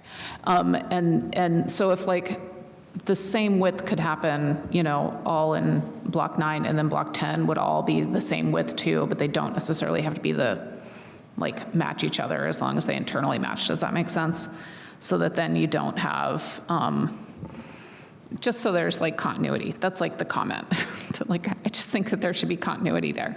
And then one of the other questions I have is, Ali, if you could explain what the light pink X's mean versus the dark pink X's, because I'm not clear about what the difference is. Yeah, the light pinks are the accessible units, and the dark pinks are the they're not one of our 3 types of accessible units. Okay. And then the other kind of question I have goes back to those existing trees on Wiley. So assuming that there are existing trees, and I know that there are at least some, but because of the location of where they would be, wouldn't those existing trees end up being on individuals' properties as opposed to actually being owned by the city? And that means that whoever actually buys those properties could just like cut them down anytime they want? We currently have them shown, we're showing that we're dedicating the right-of-way. We're dedicating the typical amount of right-of-way on Wiley so that all of those trees end up in the right-of-way and then become city street trees. So even though they're not between the sidewalk and the street, they would still count as city street trees? They'd be in the right-of-way, that's right. They would be on city property, not on personal lots. The lot line ends at, more or less, if you go walk the site, the lot line ends where the old asphalt was. And those lots would still have the 12-foot setback off of Wiley? That's what that extra 12 feet is. The larger setback is done. We laid it out so that it can be done as right-of-way, it can be done as setback, but that's that 12-foot strip that we're leaving is the tree strip. Wait, but that 12-foot strip is then going to be city right-of-way? I will admit, I think we talked about it both directions. I would have to go back and look at what the final decision was from engineering on the way to lay that out. I was remembering that it was in city right-of-way. I am now remembering you're right. There's a 12-foot setback. That may have changed last minute in that 3rd revision of the PUD. They went back a couple times back and forth about the preferred way to lay that out. Okay, I guess, I mean, as I said last meeting, like I wanted that 12-foot setback to be in there just so that then because there's not otherwise much of a front setback anywhere else, and I wanted it to match the other side of Wiley, at least sort of, to make it seem a little bit more continuous, but that just might be something that also needs to look at. And kind of looking at Director Hiddle right now, because the 12-foot setback would have to be from the right-of-way, and so if right-of-way was actually like all the way past those trees, then you would have to set back from there before you could do the house, right? I think I'm mixing and matching. Yeah, I think so you're it's right. measured- They are currently shown in setback. Those could be done in a tree preservation easement, even if they're in the setback. Okay, I think that that just needs to be looked at a little bit more carefully in light of this discussion. Yeah, got it. I'm going to make it real simple. Whose responsibility for taking care of the trees, trimming them, and dealing with them? What is it, the homeowners, or is it going to be the city of Bloomington or the redevelopment? If we leave the existing trees, You don't have to answer that question. I think that that's what nobody knows right now. what we do know is if we put new trees in, whoever it is has a tree that should last 100 years. Yes. Would maintenance and care as opposed who's responsible. And given the hospital site that was previous there and it was used as a berm, there are multiple different species of trees, and I am not a forester or could tell you what they are. But just from looking, they're not the consistency that we look at in our street trees. Go ahead. I just wanted to, so I think what we're looking at here, I mean, looking at the time and just the overall context here, I wanted to summarize kind of where I am with what an updated reasonable condition would look like across these couple. I'm still in favor of tree plots everywhere that's physically possible, including on North Wiley, 6-foot minimum sidewalks site-wide, including internal sidewalks, and 8-foot where that's possible. And I think we had a little bit of a hard time understanding here. A 6-foot sidewalk shouldn't lead to any lot loss unless a lot currently is planned with a home literally on the lot line on both sides, and there's literally no give. And in those cases, I'm guessing the unit could be swapped out. But I'm happy to follow up on all that after this meeting to actually work out the details. Because I know we've got the other RCs to get to. Can you explain what you mean by where possible? And who would determine? Kind of in the reasonable condition, I think it might not be physically possible with the existing building on Block 10. Yeah. At least for a portion of it, and we encounter that with some regularity. Yep. First Street that we rebuilt west of the B line, there's a brick. I think it's a small commercial or multifamily building there. We did a monolithic sidewalk for about whatever it is, 40 feet adjacent to the building because of the grade, it just wasn't possible. And then we went back with a tree plot on First Street. So right at First in the B line in the northwest corner. And so if that was needed in Block 10, for instance, that's what it was meant to address. Yep. And then who would, who gets to adjudicate where it was possible or not possible? Interpretation of the city engineer. Okay. Yeah. Okay. Thank you. Also, in the interest of time, I am not planning to advance or the reasonable condition related to lanes. Mm-hmm. I think my opinion is still that we'd be better served by smaller alleys, and I think with advanced planning, there were ways to do that wouldn't have increased costs a lot. And we kind of worked through those, though, with the fire chief 2 weeks ago. And I think at this stage of the plan, it's probably not feasible, and I don't think strictly necessary to. The intent with it was to try to make sure we weren't losing lots and could accommodate the other infrastructure. So if we can basically accommodate the other infrastructure anyway, then I would say that reasonable condition could go away. Mm-hmm. Thank you. Councilmember Statsberg. As a note about that reasonable condition, going back to the streetscapes that Ally shared earlier, which aren't on my screen right now, when she talked about the lanes essentially being shared streets, there's also a note on that then the target speed is only 10 miles an hour. So if the lanes are having a targeted speed of 10 miles an hour, they need to be designed such that that is the targeted speed. And right now, they are just straight shots between houses. And there will certainly be people going far faster than 10 miles an hour right now. So I'm not sure if that needs to, how that needs to be accommodated somehow, whether it should be a reasonable condition to do something engineering-wise in terms of design to ensure that those lanes are limited as shared streets per the transportation plan to a target speed of 10 miles an hour. I don't know if that's something that is a reasonable way to kind of shift that reasonable condition. We have typically found we have not typically found speeding problems within alleys like this. We end up with a lot of 20-foot alleys in our work because of fire code. And because you have so many driveways with people pulling in and out, and because they're not contiguous, at another street, you can't like speed down 600 feet of one to get up enough speed.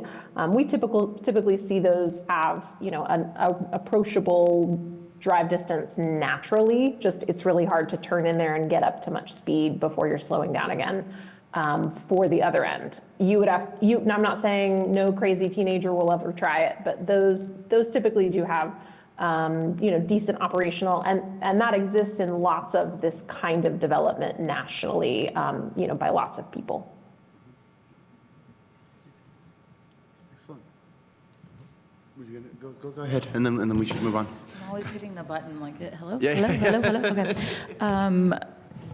I do think it might be interesting, as Hopi said, if that's okay that I called you Hopi, to look at a reasonable condition for slowing speed. The PUD on South Dunn Street has 9-foot alleys, and they had to add speed bumps because people were driving too fast in a 9-foot alley. So I don't know if Bloomington is unique. I don't think so about speeding in alleys, but we could go look at that. Does the RDC have any opinion on that type of reasonable condition in terms of designing those lanes in such a way as the target speed is 10 miles an hour? Yeah. The quick question for our consultant here. So give us an idea of what you see nationally in regards to how we do it, because speed bumps are a pain, but, especially if we're dealing with, They work. Or do you do speed dips? Is there any other solutions that you've seen previously? Are we going to be the first Speed one? tables are the new one that everybody's doing, poured integrally into the concrete. Is typically the way that we see those done. We could end up with some level of pavement change is sometimes a way that we do it.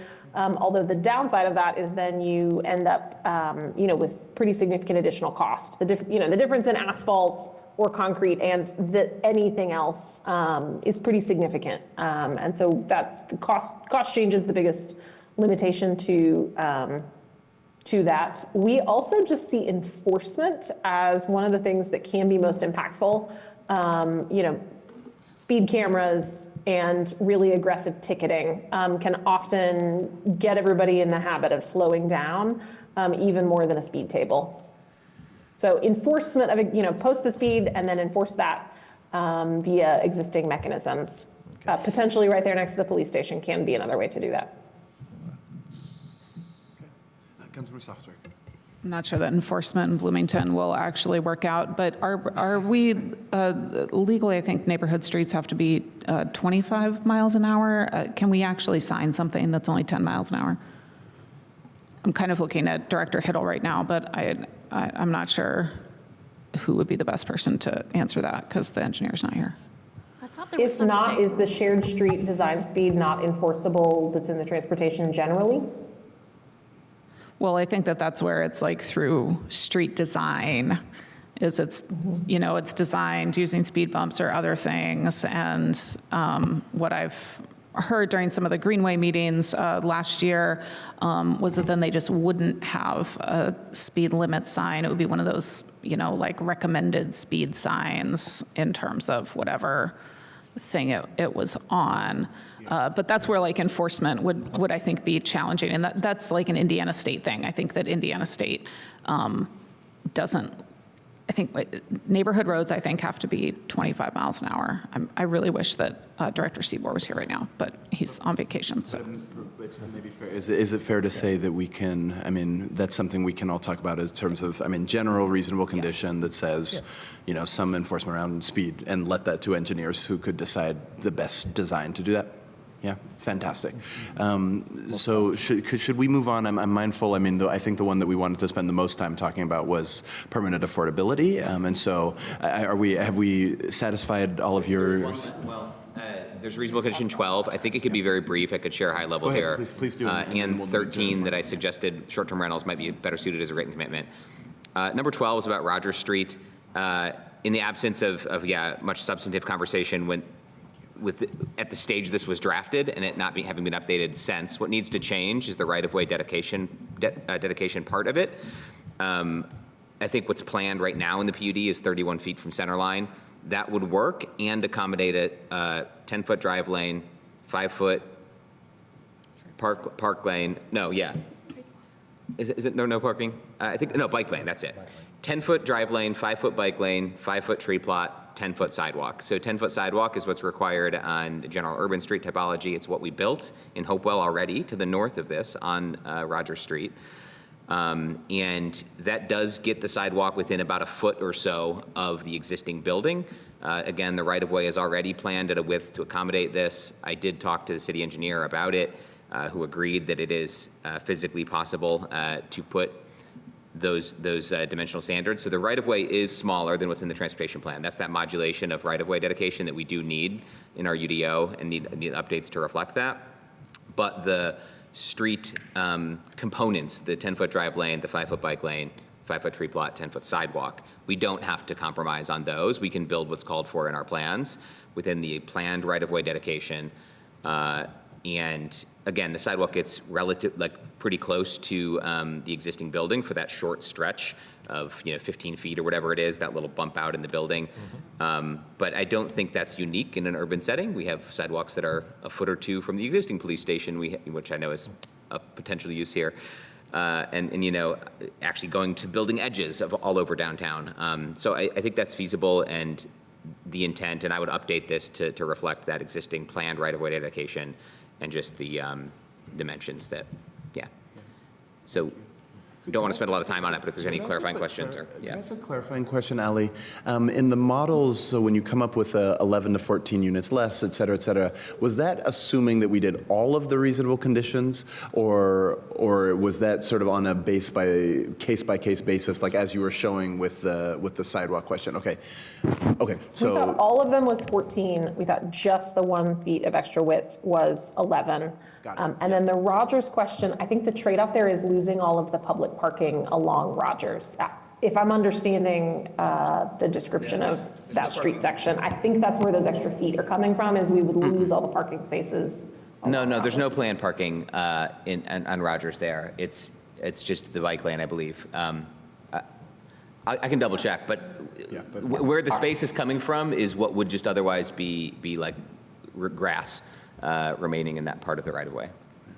Our street section that we were currently showing has 10-foot lane from centerline, parallel parking, and then an 8-foot sidewalk, which is called out in the transportation plan as being acceptable width as a parallel parking or as a shared use path for limited stretches when needed to accommodate around tight. So I think that's what's in the PUD right now, is that street section. I can clarify, which was matching the general urban street typology is what I was talking about, as opposed to, what's proposed. Yeah, so I think just the trade-off there is the parking, which would be used likely for public use. I don't believe there's parking on that block. Can you bring that up, Ally? Because we've got a little discussion in regards to what the parallel parking and then. Well, and the section, if we actually look at the PUD proposal, the section of Rogers Street has the drive lane, the bike lane, the tree plot, the sidewalk. There is no parking on either side of Rogers in the PUD proposal. Yeah, my apologies. I was looking at this exhibit when we first made this exhibit for the end. I was sitting and looking at the screen. When we were looking at this exhibit that we made for engineering, when they asked what the typical would be, we did have parallel parking there. You are correct. Engineering has already removed that and moved it into the wider sidewalk.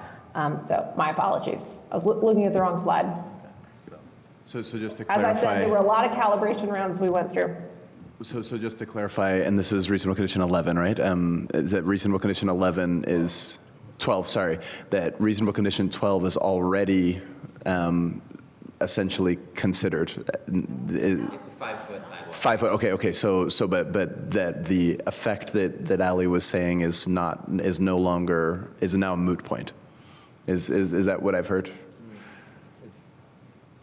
The engineer confirmed for me that it fits with the 10-foot sidewalk, so the cross-section that I described, which matches the general urban street typology, does fit. I believe Ms. Thurman was just communicating the idea of a wider sidewalk being planned for now, but that's not what's in the PUD right now. The PUD calls for a 5-foot sidewalk in the Rogers cross-section right now. Excellent.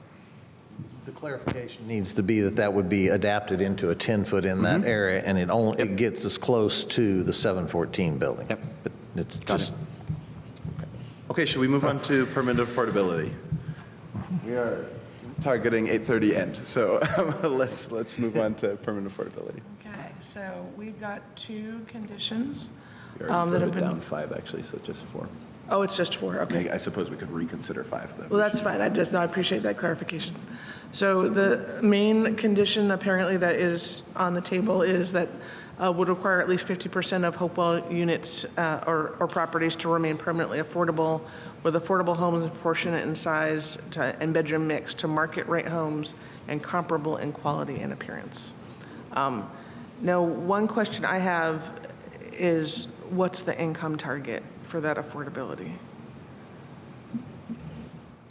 What is on the RC right now is 35% for households earning at or below 120% AMI, and then 15% of total units reserved for households earning at or below 90% AMI. Thank you.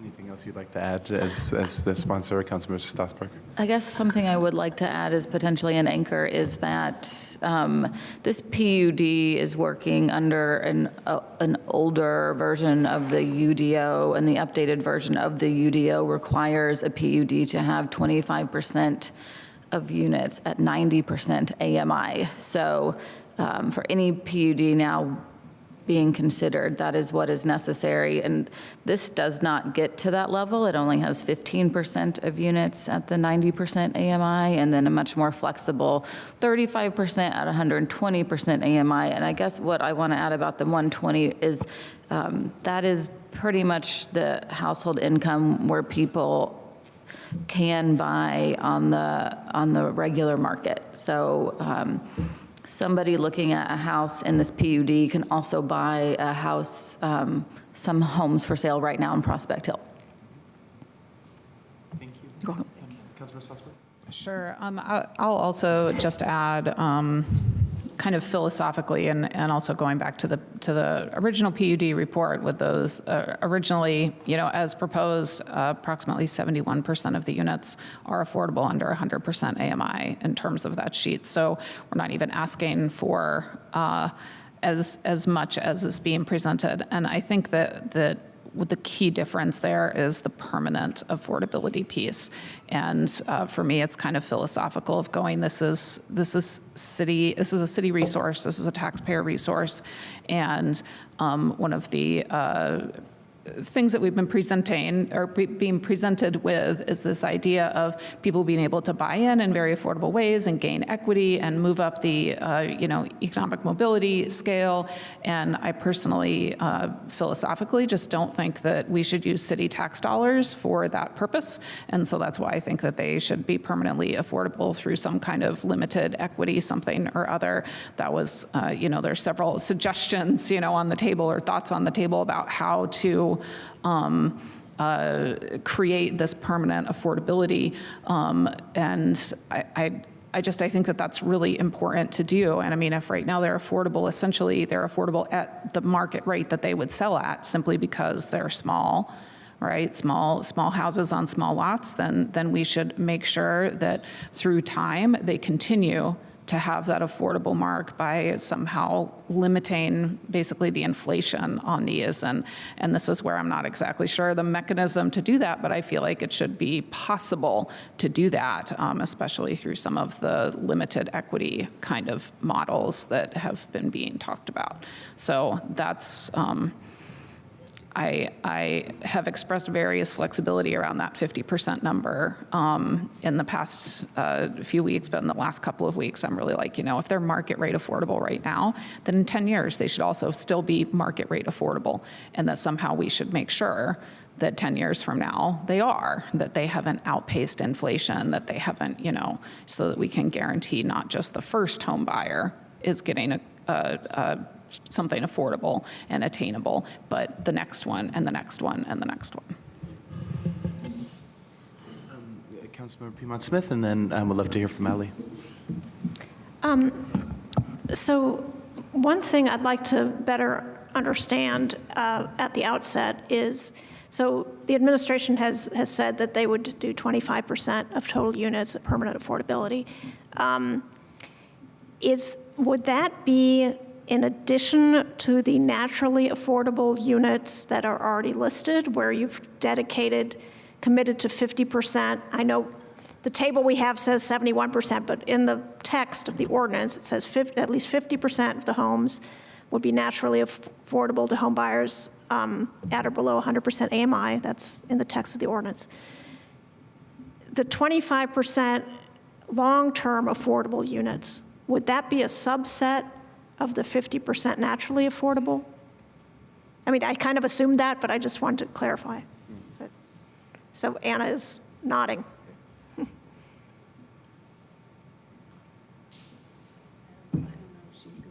If I should. Go ahead, Edith. Yes, I do believe that the 25% would be included in that. And part of where we landed was based on having some flexibility, since we don't exactly know what it's going to cost to build these units right now. We are in a geopolitical environment where prices are going up every day, and as oil prices go up, so are the materials. And so it's hard to make a commitment to something that we don't exactly have a price tag on. We also don't know how much of these other reasonable conditions are going to be implemented, and all of it is a math problem. So there is some flexibility in there for a reason.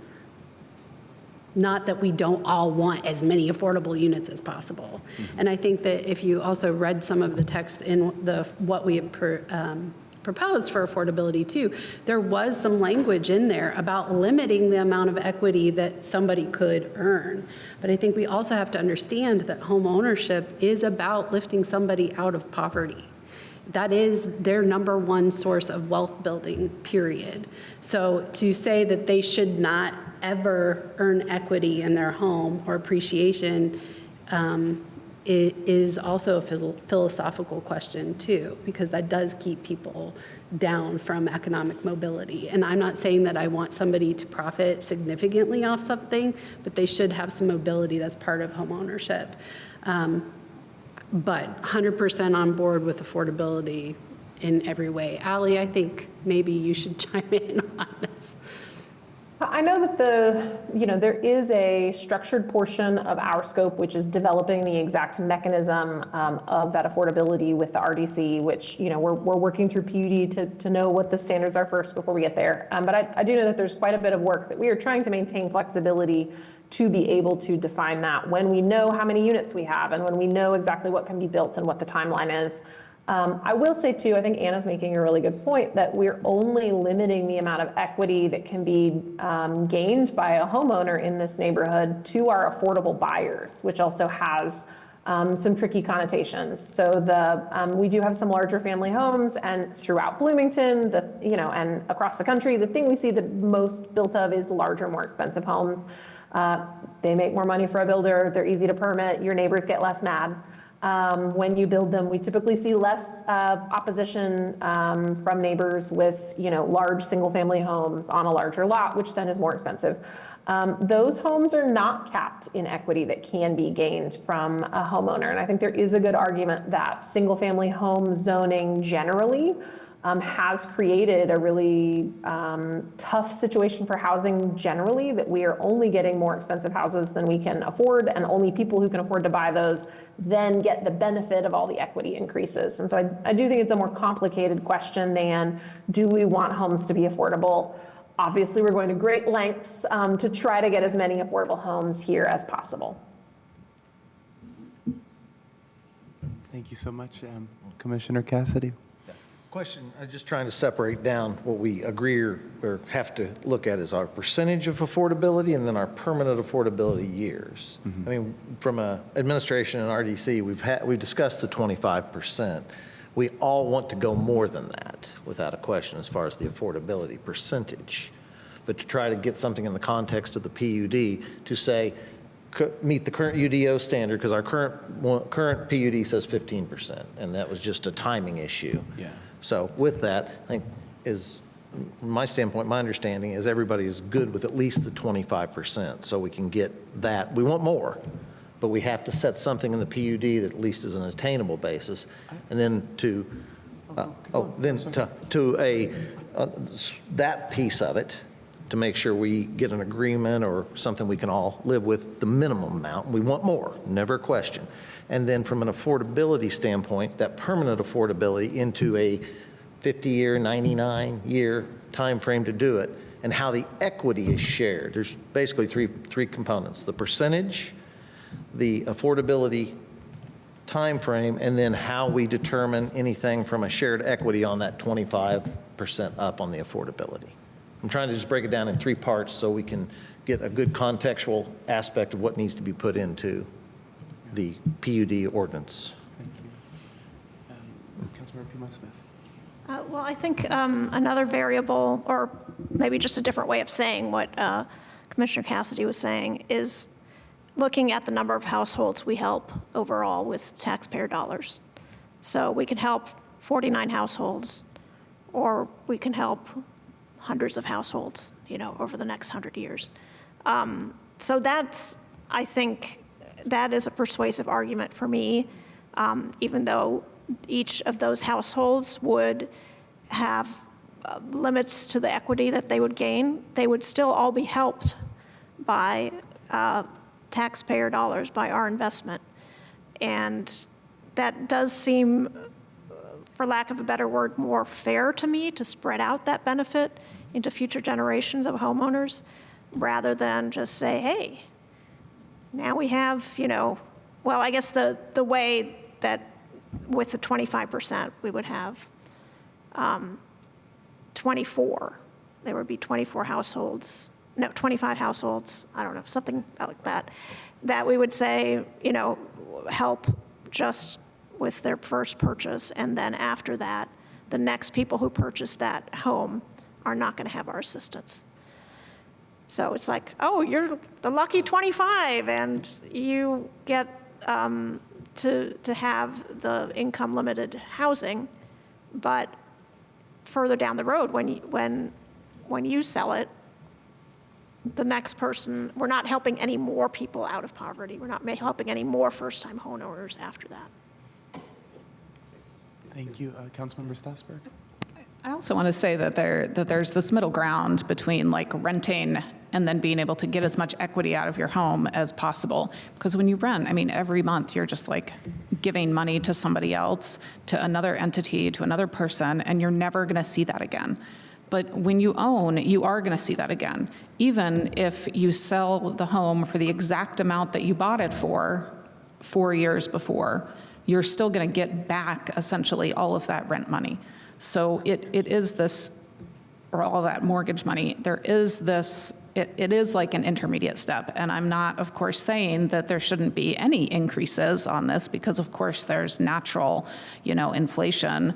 But our housing costs have outpaced inflation in Bloomington for God only knows how many years at this point. And so, through this making this permanently affordable, and part of what I'm saying is let's not let the cost of these houses outpace inflation in the way that it might be being done in other areas, so that then it's, limiting how much more somebody could sell it for. They might not be able to sell it for market rate. They might have to sell it for a little less than market rate, because market rate has gone up so much. But that home buyer is still getting something from it. They're still getting this benefit. They're still getting back that money that they've put into it by paying that mortgage. And so that still is lifting people up and out of a less stable housing situation and a less stable financial situation. Councilmembers Rosenbarger and then Rallo. I was just going to piggyback on that. I think from Grounded Solutions, the stat is 70% of people who first buy permanently affordable buy their next house market rate, which to me is the stair step that I find so amazing and so exciting that I think the point is to get folks to market rate home purchases in their lifetimes. I will say too, just keep in mind that these houses are very small. So we're looking at 250 square feet, which might of course not fit on those two little properties. But these are very much like starter homes, and they're very similar to house sizes in Prospect Hill. And I think there will be, I mean, of course someone could live in one of these homes forever, and people do live in 600 square foot homes forever, but these I think are meant, I mean, I think the administration calls them workforce housing folks, particularly young professionals, and a lot of times what happens is folks then have a kid or two kids and nobody can really fit anymore in 600 square feet, or not that many people, and so they do head out to a different neighborhood, right, or something. So I think too, looking at the nature of and like the purpose of these homes, that potentially they are a first home and not potentially a last home. I think that is good for this conversation as well. Thank you so much, Councilman Morello.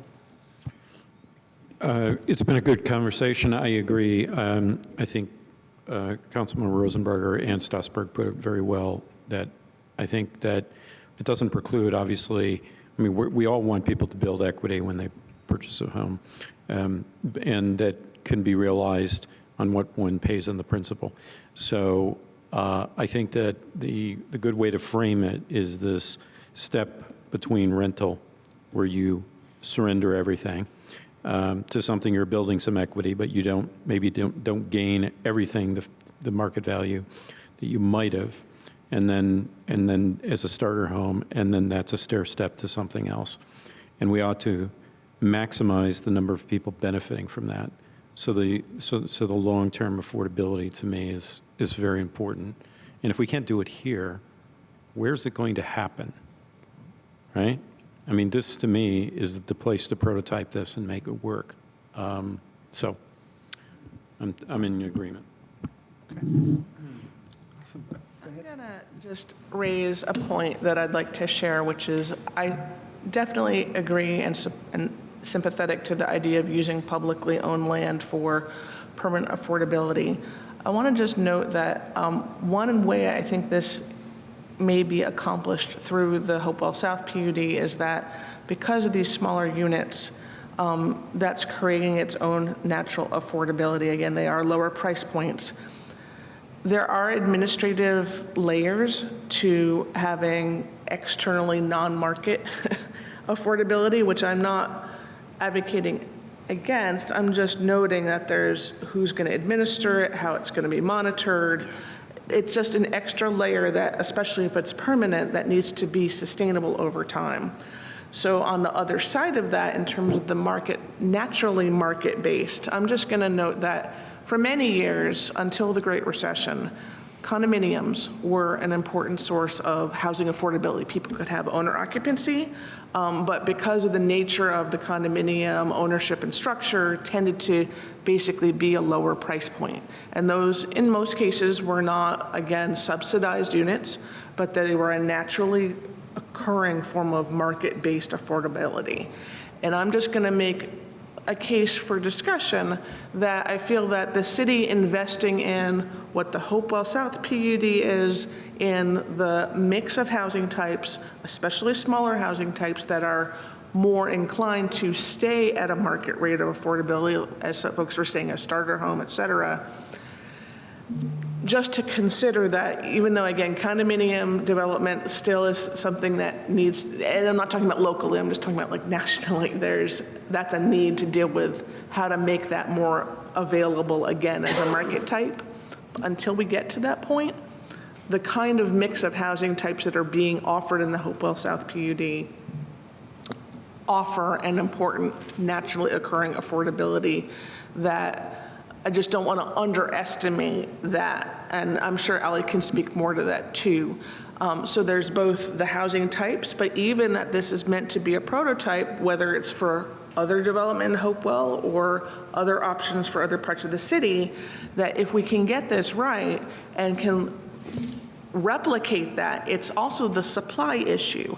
these types of housing are not being readily built on the market now, and that's where the public investment is coming from, of making it possible to build these smaller housing types that meet that natural price point on the market. And to the extent that we can expand that supply, again, by having a successful prototype that can be replicated, adding to the supply then creates less pressure on the scarcity of housing that, of course, we know then contributes to the escalating costs. So I just want to help folks understand that, yes, there's room for looking at how subsidy and permanent affordability can be part of that, and I don't want to underestimate that, but there are just additional hoops to jump through to make that possible. And so not to underestimate the capacity of what the existing plan provides just as market design-based affordability. So. Excellent point. Sorry, I just got photos from Wiley Street. I got a little distracted. Thank you to the resident who just sent me photos from Wiley Street. In response to that, though, I think that's, I mean, one of the kind of questions that I had that I never got a chance to ask is, well, I mean, in terms of the 25% of units, like, which units were going to be permanently affordable, and then the mechanism that was going to be used was what I've been told, things that are not deed restrictions, like that none of them were going to be deed restricted, that Director Killian Hansen has been exploring other options for it. And so my thought on the others is that we wouldn't necessarily have to have any different programs in place than what is already being done. And if they're already like affordable at market rate, then, I mean, wouldn't necessarily have to step in with much subsidy at all, that it would really just be this oversight kind of piece of, you're going to sell this at market rate, like this is the maximum that you could sell it for. And I guess the other piece of that is making sure that whoever buys it falls into the income level that, you know, we're targeting. But once again, that also, I mean, if we're already going to have programs in place for those first 25%, I'm not sure that it adds any more of that kind of overhead. And that is a question, though, you know, that I have. It's like, well, if we're not doing deed restrictions, then there has to be something that's ongoing. And how exactly are we going to do that as a city? Because that's like a whole separate arm of like council's oversight, is the long-term financial piece of that, whether it's staffing, whether it's actual like subsidy of funds going into things. And that's a question that hasn't really been answered thus far.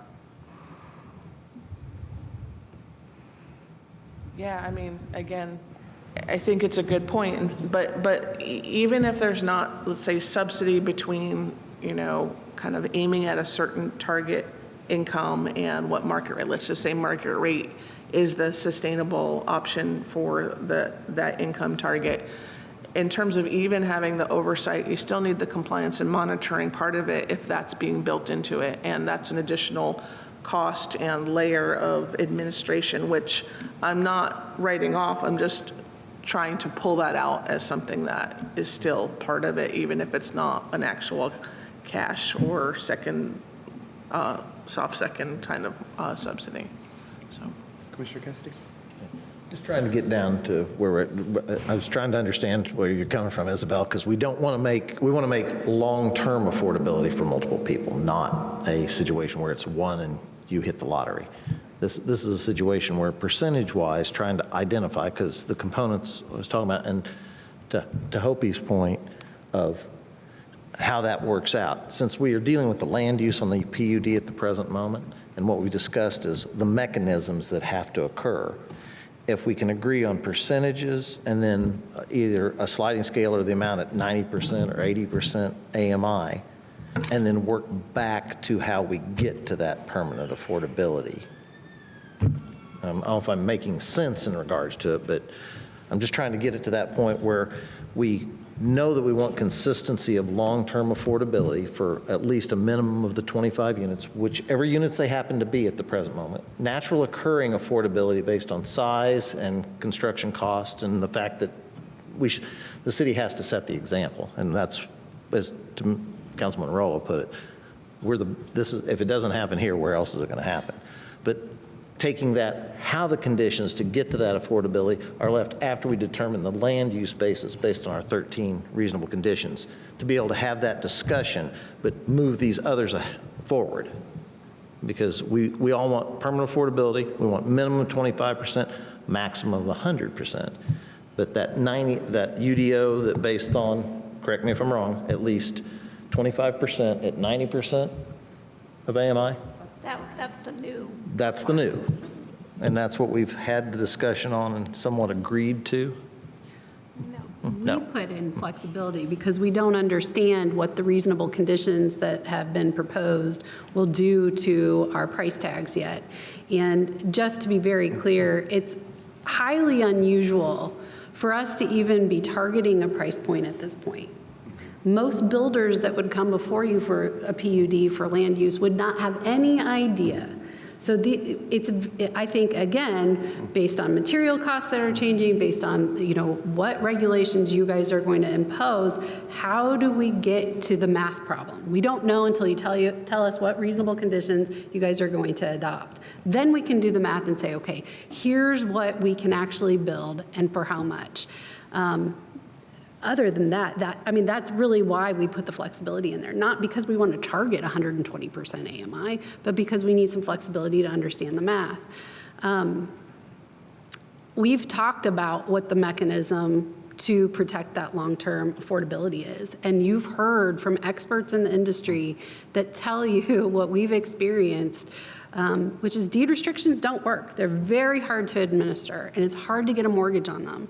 So if we could just continue the conversations about the silent second mortgages with the right of first refusals, they work in other communities, they work in our community currently. It's what Habitat is using.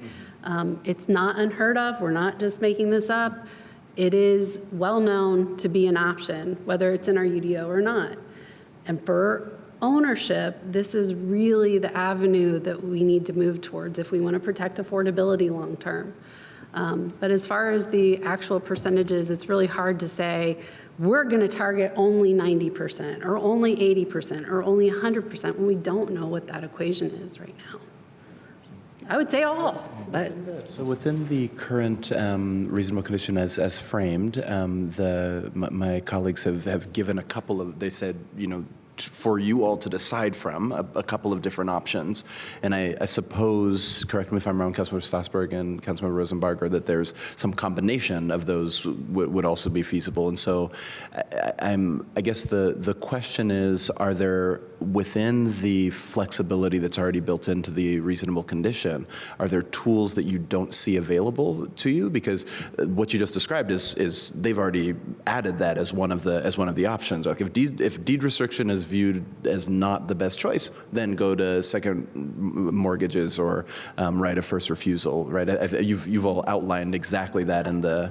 I don't remember seeing that in the reasonable condition. I saw that we would have to come back to you all for approval for whatever the mechanism is, which we're going to end up back in the same exact spot, right? Which is homes that can't be financed because we can't agree that other mechanisms work. Could I ask, I mean, if the tension point is the coming back versus, I mean, so like, it's just so that we're negotiating on the right thing. I mean, if it's, okay, we've given you the right toolkit, but we don't want to have to go through a whole process of coming back to council, okay, then maybe we can build some stronger frameworks into how that decision is made or something like that. Or is the question that you don't have the right tools, right? So is it we don't want to come back to council about this, or is it that we don't have the right tools available to us in terms of choices? Because I think they've listed out 4 or 5 different ways that they're happy with. We specifically said deed restrictions because that's what's already in the UDO, ground leases, community land trusts, because that's also, it's something that's being done. And then we said, or other legal mechanism to be approved by the council. And one of the reasons why we said it to be approved by the council is, at least for me, is to make sure that there is that flexibility to keep on, exploring those other options. But because as the fiscal body, kind of like separate from the land use PUD part, like, I mean, we need to know how it's going to work in terms of actual like city finances, in my opinion. And so that's where it's kind of like, how is this actually going to work? And so like, if there's some other way to do that, I mean, at this point, like we've been having this discussion for longer, so maybe there's already more of an outline of exactly how silent second mortgages are going to work, who is going to be the holder of the silent second mortgage. Like, those are the kinds of questions that like I have as, you know, the fiscal body of Bloomington. Like, is the RDC going to be the silent second mortgage? Like, like those are the questions I have. So that's why it was like, come back to council with more details about how these other programs are actually going to work. We already administer silent second mortgages all of the time with our down payment and closing cost programs. So we have a ton of affordable programs that already use it. But would and then I see Councilmember Flaherty next. Would it be useful to expand the list of things that are considered under this reasonable condition? So they're setting a sort of minimum amount of permanent affordability, and then would it be better instead of, you know, that fourth category being, and everything come to us, including, you know, moving that to 6 or 7 things, or maybe just 5, and then with the option of, you know, and we're willing to consider other things as well, or something like that. And feel free to answer, and then Councilmember Flaherty. I'm not 100% sure that I understand what the question is. If we're saying that the toolkit is deed restrictions and community land trusts or long-term ground lease, or second mortgages. As long as that other piece is in there, I think that that's fine. I think that there's also other mechanisms that could be brought up eventually. So as long as we're spelling out that the right of first refusal and the silent second are part of that toolkit, then I don't see that there's a problem. That's very helpful. Thank you. Councilmember Flaherty. Yeah, briefly note, I think this is in the same vein. To me, the reason why we need to approve it either now or in the future is because we're asking to do something that isn't in code. We're asking to deviate from the UDO. Yeah. And from where I sit, we just can't approve it if we don't know what that is. Like, we just do need to know, and it's even okay to not know now. But we're giving some options now, and if we come back later, we just amend the reasonable condition and the PUD. We did that with the Relato when there needed to be a change. So I don't think it's unreasonable, and yeah, also totally open to adding other things right now. To me, it's about just knowing what it is, or if we don't know now, knowing in the future and having that formal approval, and making sure that it meets what the intent is here. That it's not just a right of first refusal, but like an obligation to exercise it, for instance, so that we actually do maintain the affordability. Councilmember Piedmont-Smith, and then I just wanted to Strasburg. follow up on what. Okay, go ahead first then. Yeah, I just wanted to follow up on my notes in terms of, so like what you would need, Anna, is the tool of silent second mortgage and right of first refusal, and then also having the possibility of others, but it's just those two. I mean, that seems very right. I mean, that's I would want more specific information about how silent second mortgages are already being done by the city and how that would then be done for this Hopewell area, and then similarly right of first refusal, how that would be done. I mean, part of right of first refusal is that then. Would the RDC basically be saying, like, yep, we're going to buy this property, and then like understanding more about how the funding of that would work. And you don't have to answer that right now, but that's the kind of thing that, like, to put those on the list, that's what I want to know in terms of how it's going to work. Yep. Councilmember Piedmont-Smith and Zulik. I'd like to step back for a minute, and this is relevant to understanding the importance of long-term affordability. So let's just do a scenario. Let's say I buy a B-bomb house, okay, 560 square feet, $184,800. I know those are just very general estimates at this point. I assume that the RDC, in order to make this attractive to a builder, is going to either give away that land or sell it at a very low price. Is that a true assumption? We have not discussed that at all.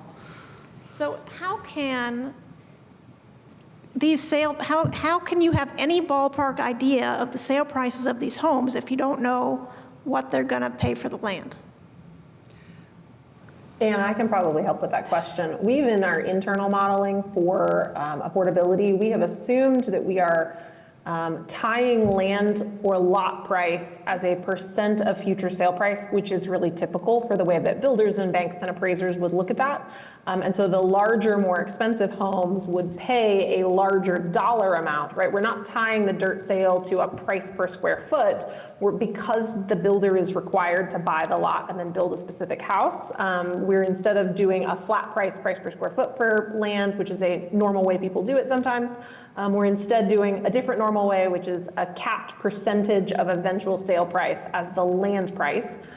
There also has been some discussion, this is in no way a commitment, this is the program, but this is an idea that will be part of vetting this with the RDC. There's an idea that we could make the land sale dollar number, which typically you're gonna say is about 20% of the value of the cost max, so somewhere between 15 and 20 is industry standard. You can make the cost of that due at the sale of the home instead of at the beginning of the project. So the RDC could carry that land cost through construction, which would bring down the amount of equity a builder would need to bring to the project, which would broaden the number of people that could develop them. They need less cash in the bank in order to be able to pay for the land and then borrow the money for construction. And then at closing, that land sale would be paid to the RDC, and then the RDC would be in a position to, for qualified home buyers, take the value of the lot and roll it into a soft second or home, down payment assistance or some other kind of mechanism of affordability. And so there's some ways that I think the land value and land sale can then ultimately benefit the home buyer, but also broaden the pool of people that we're able to bring in to build these. Okay, so I guess what I'm concerned about is if there's any kind of subsidy to create these, what we're calling naturally affordable homes because they're so tiny, then that subsidy goes away when the first homeowner sells it to somebody else, right? Unless we have permanent affordability. But the difference in price of what the first person pays for the B-bomb, what I'm paying for the B-bomb, and then in 5 years, what I can get for that B-bomb is going to be a big difference because I won't have whatever subsidies are in place to enable the builder to build in this with this financial scheme. Am I making any sense here? But I would say, could I say, and I think that's a brilliant point, a necessary point. I think it's a relevant point for us to bring up on the 22nd when we can continue having these conversations. Given the time, I think that it would be really useful, particularly there's a handful, both council members and members of the RDC who haven't either chosen to or had a chance to chime in, so would love to give them an opportunity to say some things, and then if there's just any sort of final, feelings, reflections that we'd like to share going into our meeting on the 22nd. Obviously, we're not voting on this today, but we could, if we chose to, vote on it on the 22nd. And so, is that okay, Councilmember P. Smith? Okay. So would love Councilmember Commissioner Scambolari, if you had anything that you'd like to add. No, thank you. Thank you for this discussion. This is tremendously helpful, and I'm grateful for all the thought that I have heard put into this.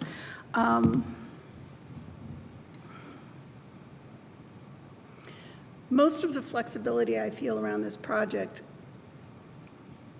comes in terms of things that don't cost us units, that don't limit the number of people we can help. And I heard it characterized that way earlier tonight, and I love characterizing it that way, the number of people we can help. And so some of the physical changes to the environment do concern me in that regard because of what they will affect, particularly in terms of accessible homes, because I think that's a great enough need in this community. And there are very few incentives to build those kinds of dwellings, so I think that's important. I appreciate especially what Director Hansen shared about the kinds of tools we need to have in our toolkit for affordability. I think all of us believe in the importance of affordability and lasting over time, but the tools we use to get there are what's important. They need to be sustainable. They need to work with those who are seeking mortgages, those who are seeking loans from banks and from other entities. So again, having that silent second mortgage, having the right of first refusal, having those tools in the toolkit are going to be critical, I think. Thank you so much. Commissioner McRobbie.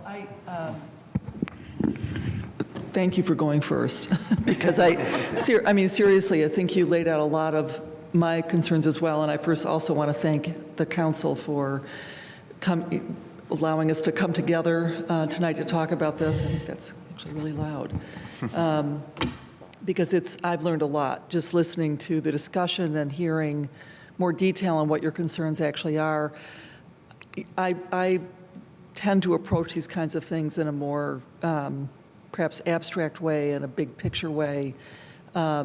My concern, like everyone else's, is we get as many people housed at an affordable cost as possible. I also find I'm very attracted to the idea of experimenting with something that's a little different because, and part of this comes from the experience of having sat through multiple rounds of proposals to build parts of Hopewell, and they simply have not been able to build anything that's affordable. We have to do something different in order to get there. And I think the idea of taking a neighborhood approach gives us a lot of ways to bring some design elements in a consistent way that I think is going to make the experience of living there really attractive. So I think, though, at the same time, there's clearly a lot of detail that we have to be able to work out, and we want to do it in a way that has as little bureaucratic overhead as possible. The backing and forthing, I agree with too, but I think where we need to do that, we should do that. Last thing I'll say is that, and I think, Ally, you opened with this, is that every community, certainly Bloomington, has multiple goals for housing, and no one development is going to meet necessarily is going to solve all of those problems, meet all those goals. We have a lot of other areas in the city that need to be attended to. Some of those are RDC concerns. They're everyone's concern on some level. So it is part of a larger system and flow of housing in the city too. So again, we're going to have to make some compromises to get where we want to go for this. But it feels to me like a big step forward. Thank you so much. Councilmember Zulik or Councilmember Daley. Thank you, and thank you to the lovely members of the Redevelopment Commission for joining us today. It was nice to hear some of the thoughts that you put forward. All I will say about this is I did include the silent second mortgages and right of first refusal in my reasonable condition, which was number 5, which unfortunately failed on, I think it was April 1st. But it also included a proposal for a full and final affordability structure to be proposed to the council prior to the first home sale. So to sponsors of reasonable condition 4, but we're some of those ideas, happy to collaborate if you're interested. Thank you. Councilmember Daley. I don't really have very much to add tonight. I was coming in tonight as a fact-finding mission in my brain, and mission accomplished. I think, first of all, I'm grateful for the RDC for being here and for contributing to the conversation, for the city staff that was here tonight. I think tonight showed a lot of progress and really good listening from everybody and contributions from everybody who spoke. So I feel encouraged. I think I learned, I learned a lot about what is possible that I thought maybe might not be possible. But I also think I feel really clear now on some of the parameters that need to be set in terms of, keeping some affordability, which is, as I've said before about this project, that is our number one goal, is to get as many people housed at a rate that can continue on, so the permanent affordability is something that I really do want to make sure that we have something in place moving forward for that, because just like Councilmember Piedmont Smith said, we don't just want like a few lucky winners who win the lottery and then that's it. We want this to continue on in our community. That's the purpose of this in my eyes. So thank you very much. I'm looking forward to our future conversations and building from here. Thank you. Councilmember Ruff, did you want to add anything? You also. No, just the last point that was made. You speak into the microphone, sir. The last point that was made by, I believe, Councilmember Piedmont Smith sort of illustrates to me how this is complex, and we all need to have a more thorough understanding of all the levels of complications. Just the last point being the pricing of lots and lots that are going to be market rate. Even the naturally occurring affordable units that we're saying are naturally occurring affordable because they're going to be smaller and streamlined in the process, but they're still going to be market rate, my understanding. And the idea that we shouldn't subsidize, if it's going to be a market rate unit, there should be market rate for the price of the lot, the land. It seems like maybe it's more complicated than that. But that came up just sort of at the very end. And that's something I need to understand. Just that alone is something I need to understand better, as well as a lot of the other things that were discussed tonight. And this idea that we need to be headlong, rushed and hurried in any way, shape, or form on this project, which we hope will serve the community and the needs of the community, not all the needs, as you said, but serve the needs of the community for generations, we hope, is worth the time to take to go through this and get this as right as we can possibly get it. And it is difficult and challenging and time-consuming. But to me, that's what we have to do. So thanks. Thank you so much. And Director Hiddle, also, you haven't had a chance to say anything you'd like to add? I don't think I have anything more to add. I echo the sentiment that it's very.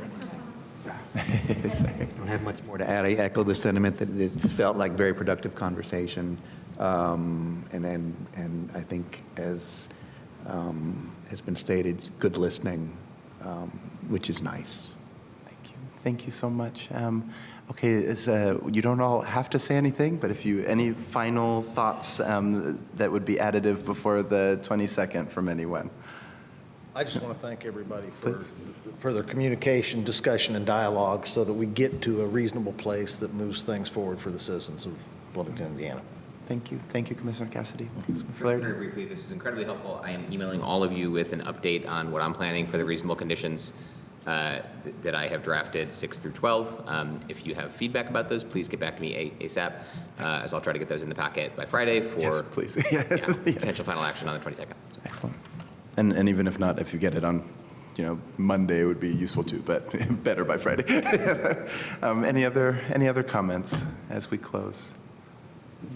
No, I will just thank you all for a productive discussion tonight. I feel it was really helpful to break down some barriers and to really get into the details on things. And certainly there's more to do. It's not like we're done, but I feel like it's really opened the gate to moving the project forward. So I appreciate your contributions to that, and thank you. Well, thank you all. A little later than we expected, but with the technical difficulties, also thank you to Ali, to the wonderful staff, to Katz, and let's do this again sometime. We're adjourned.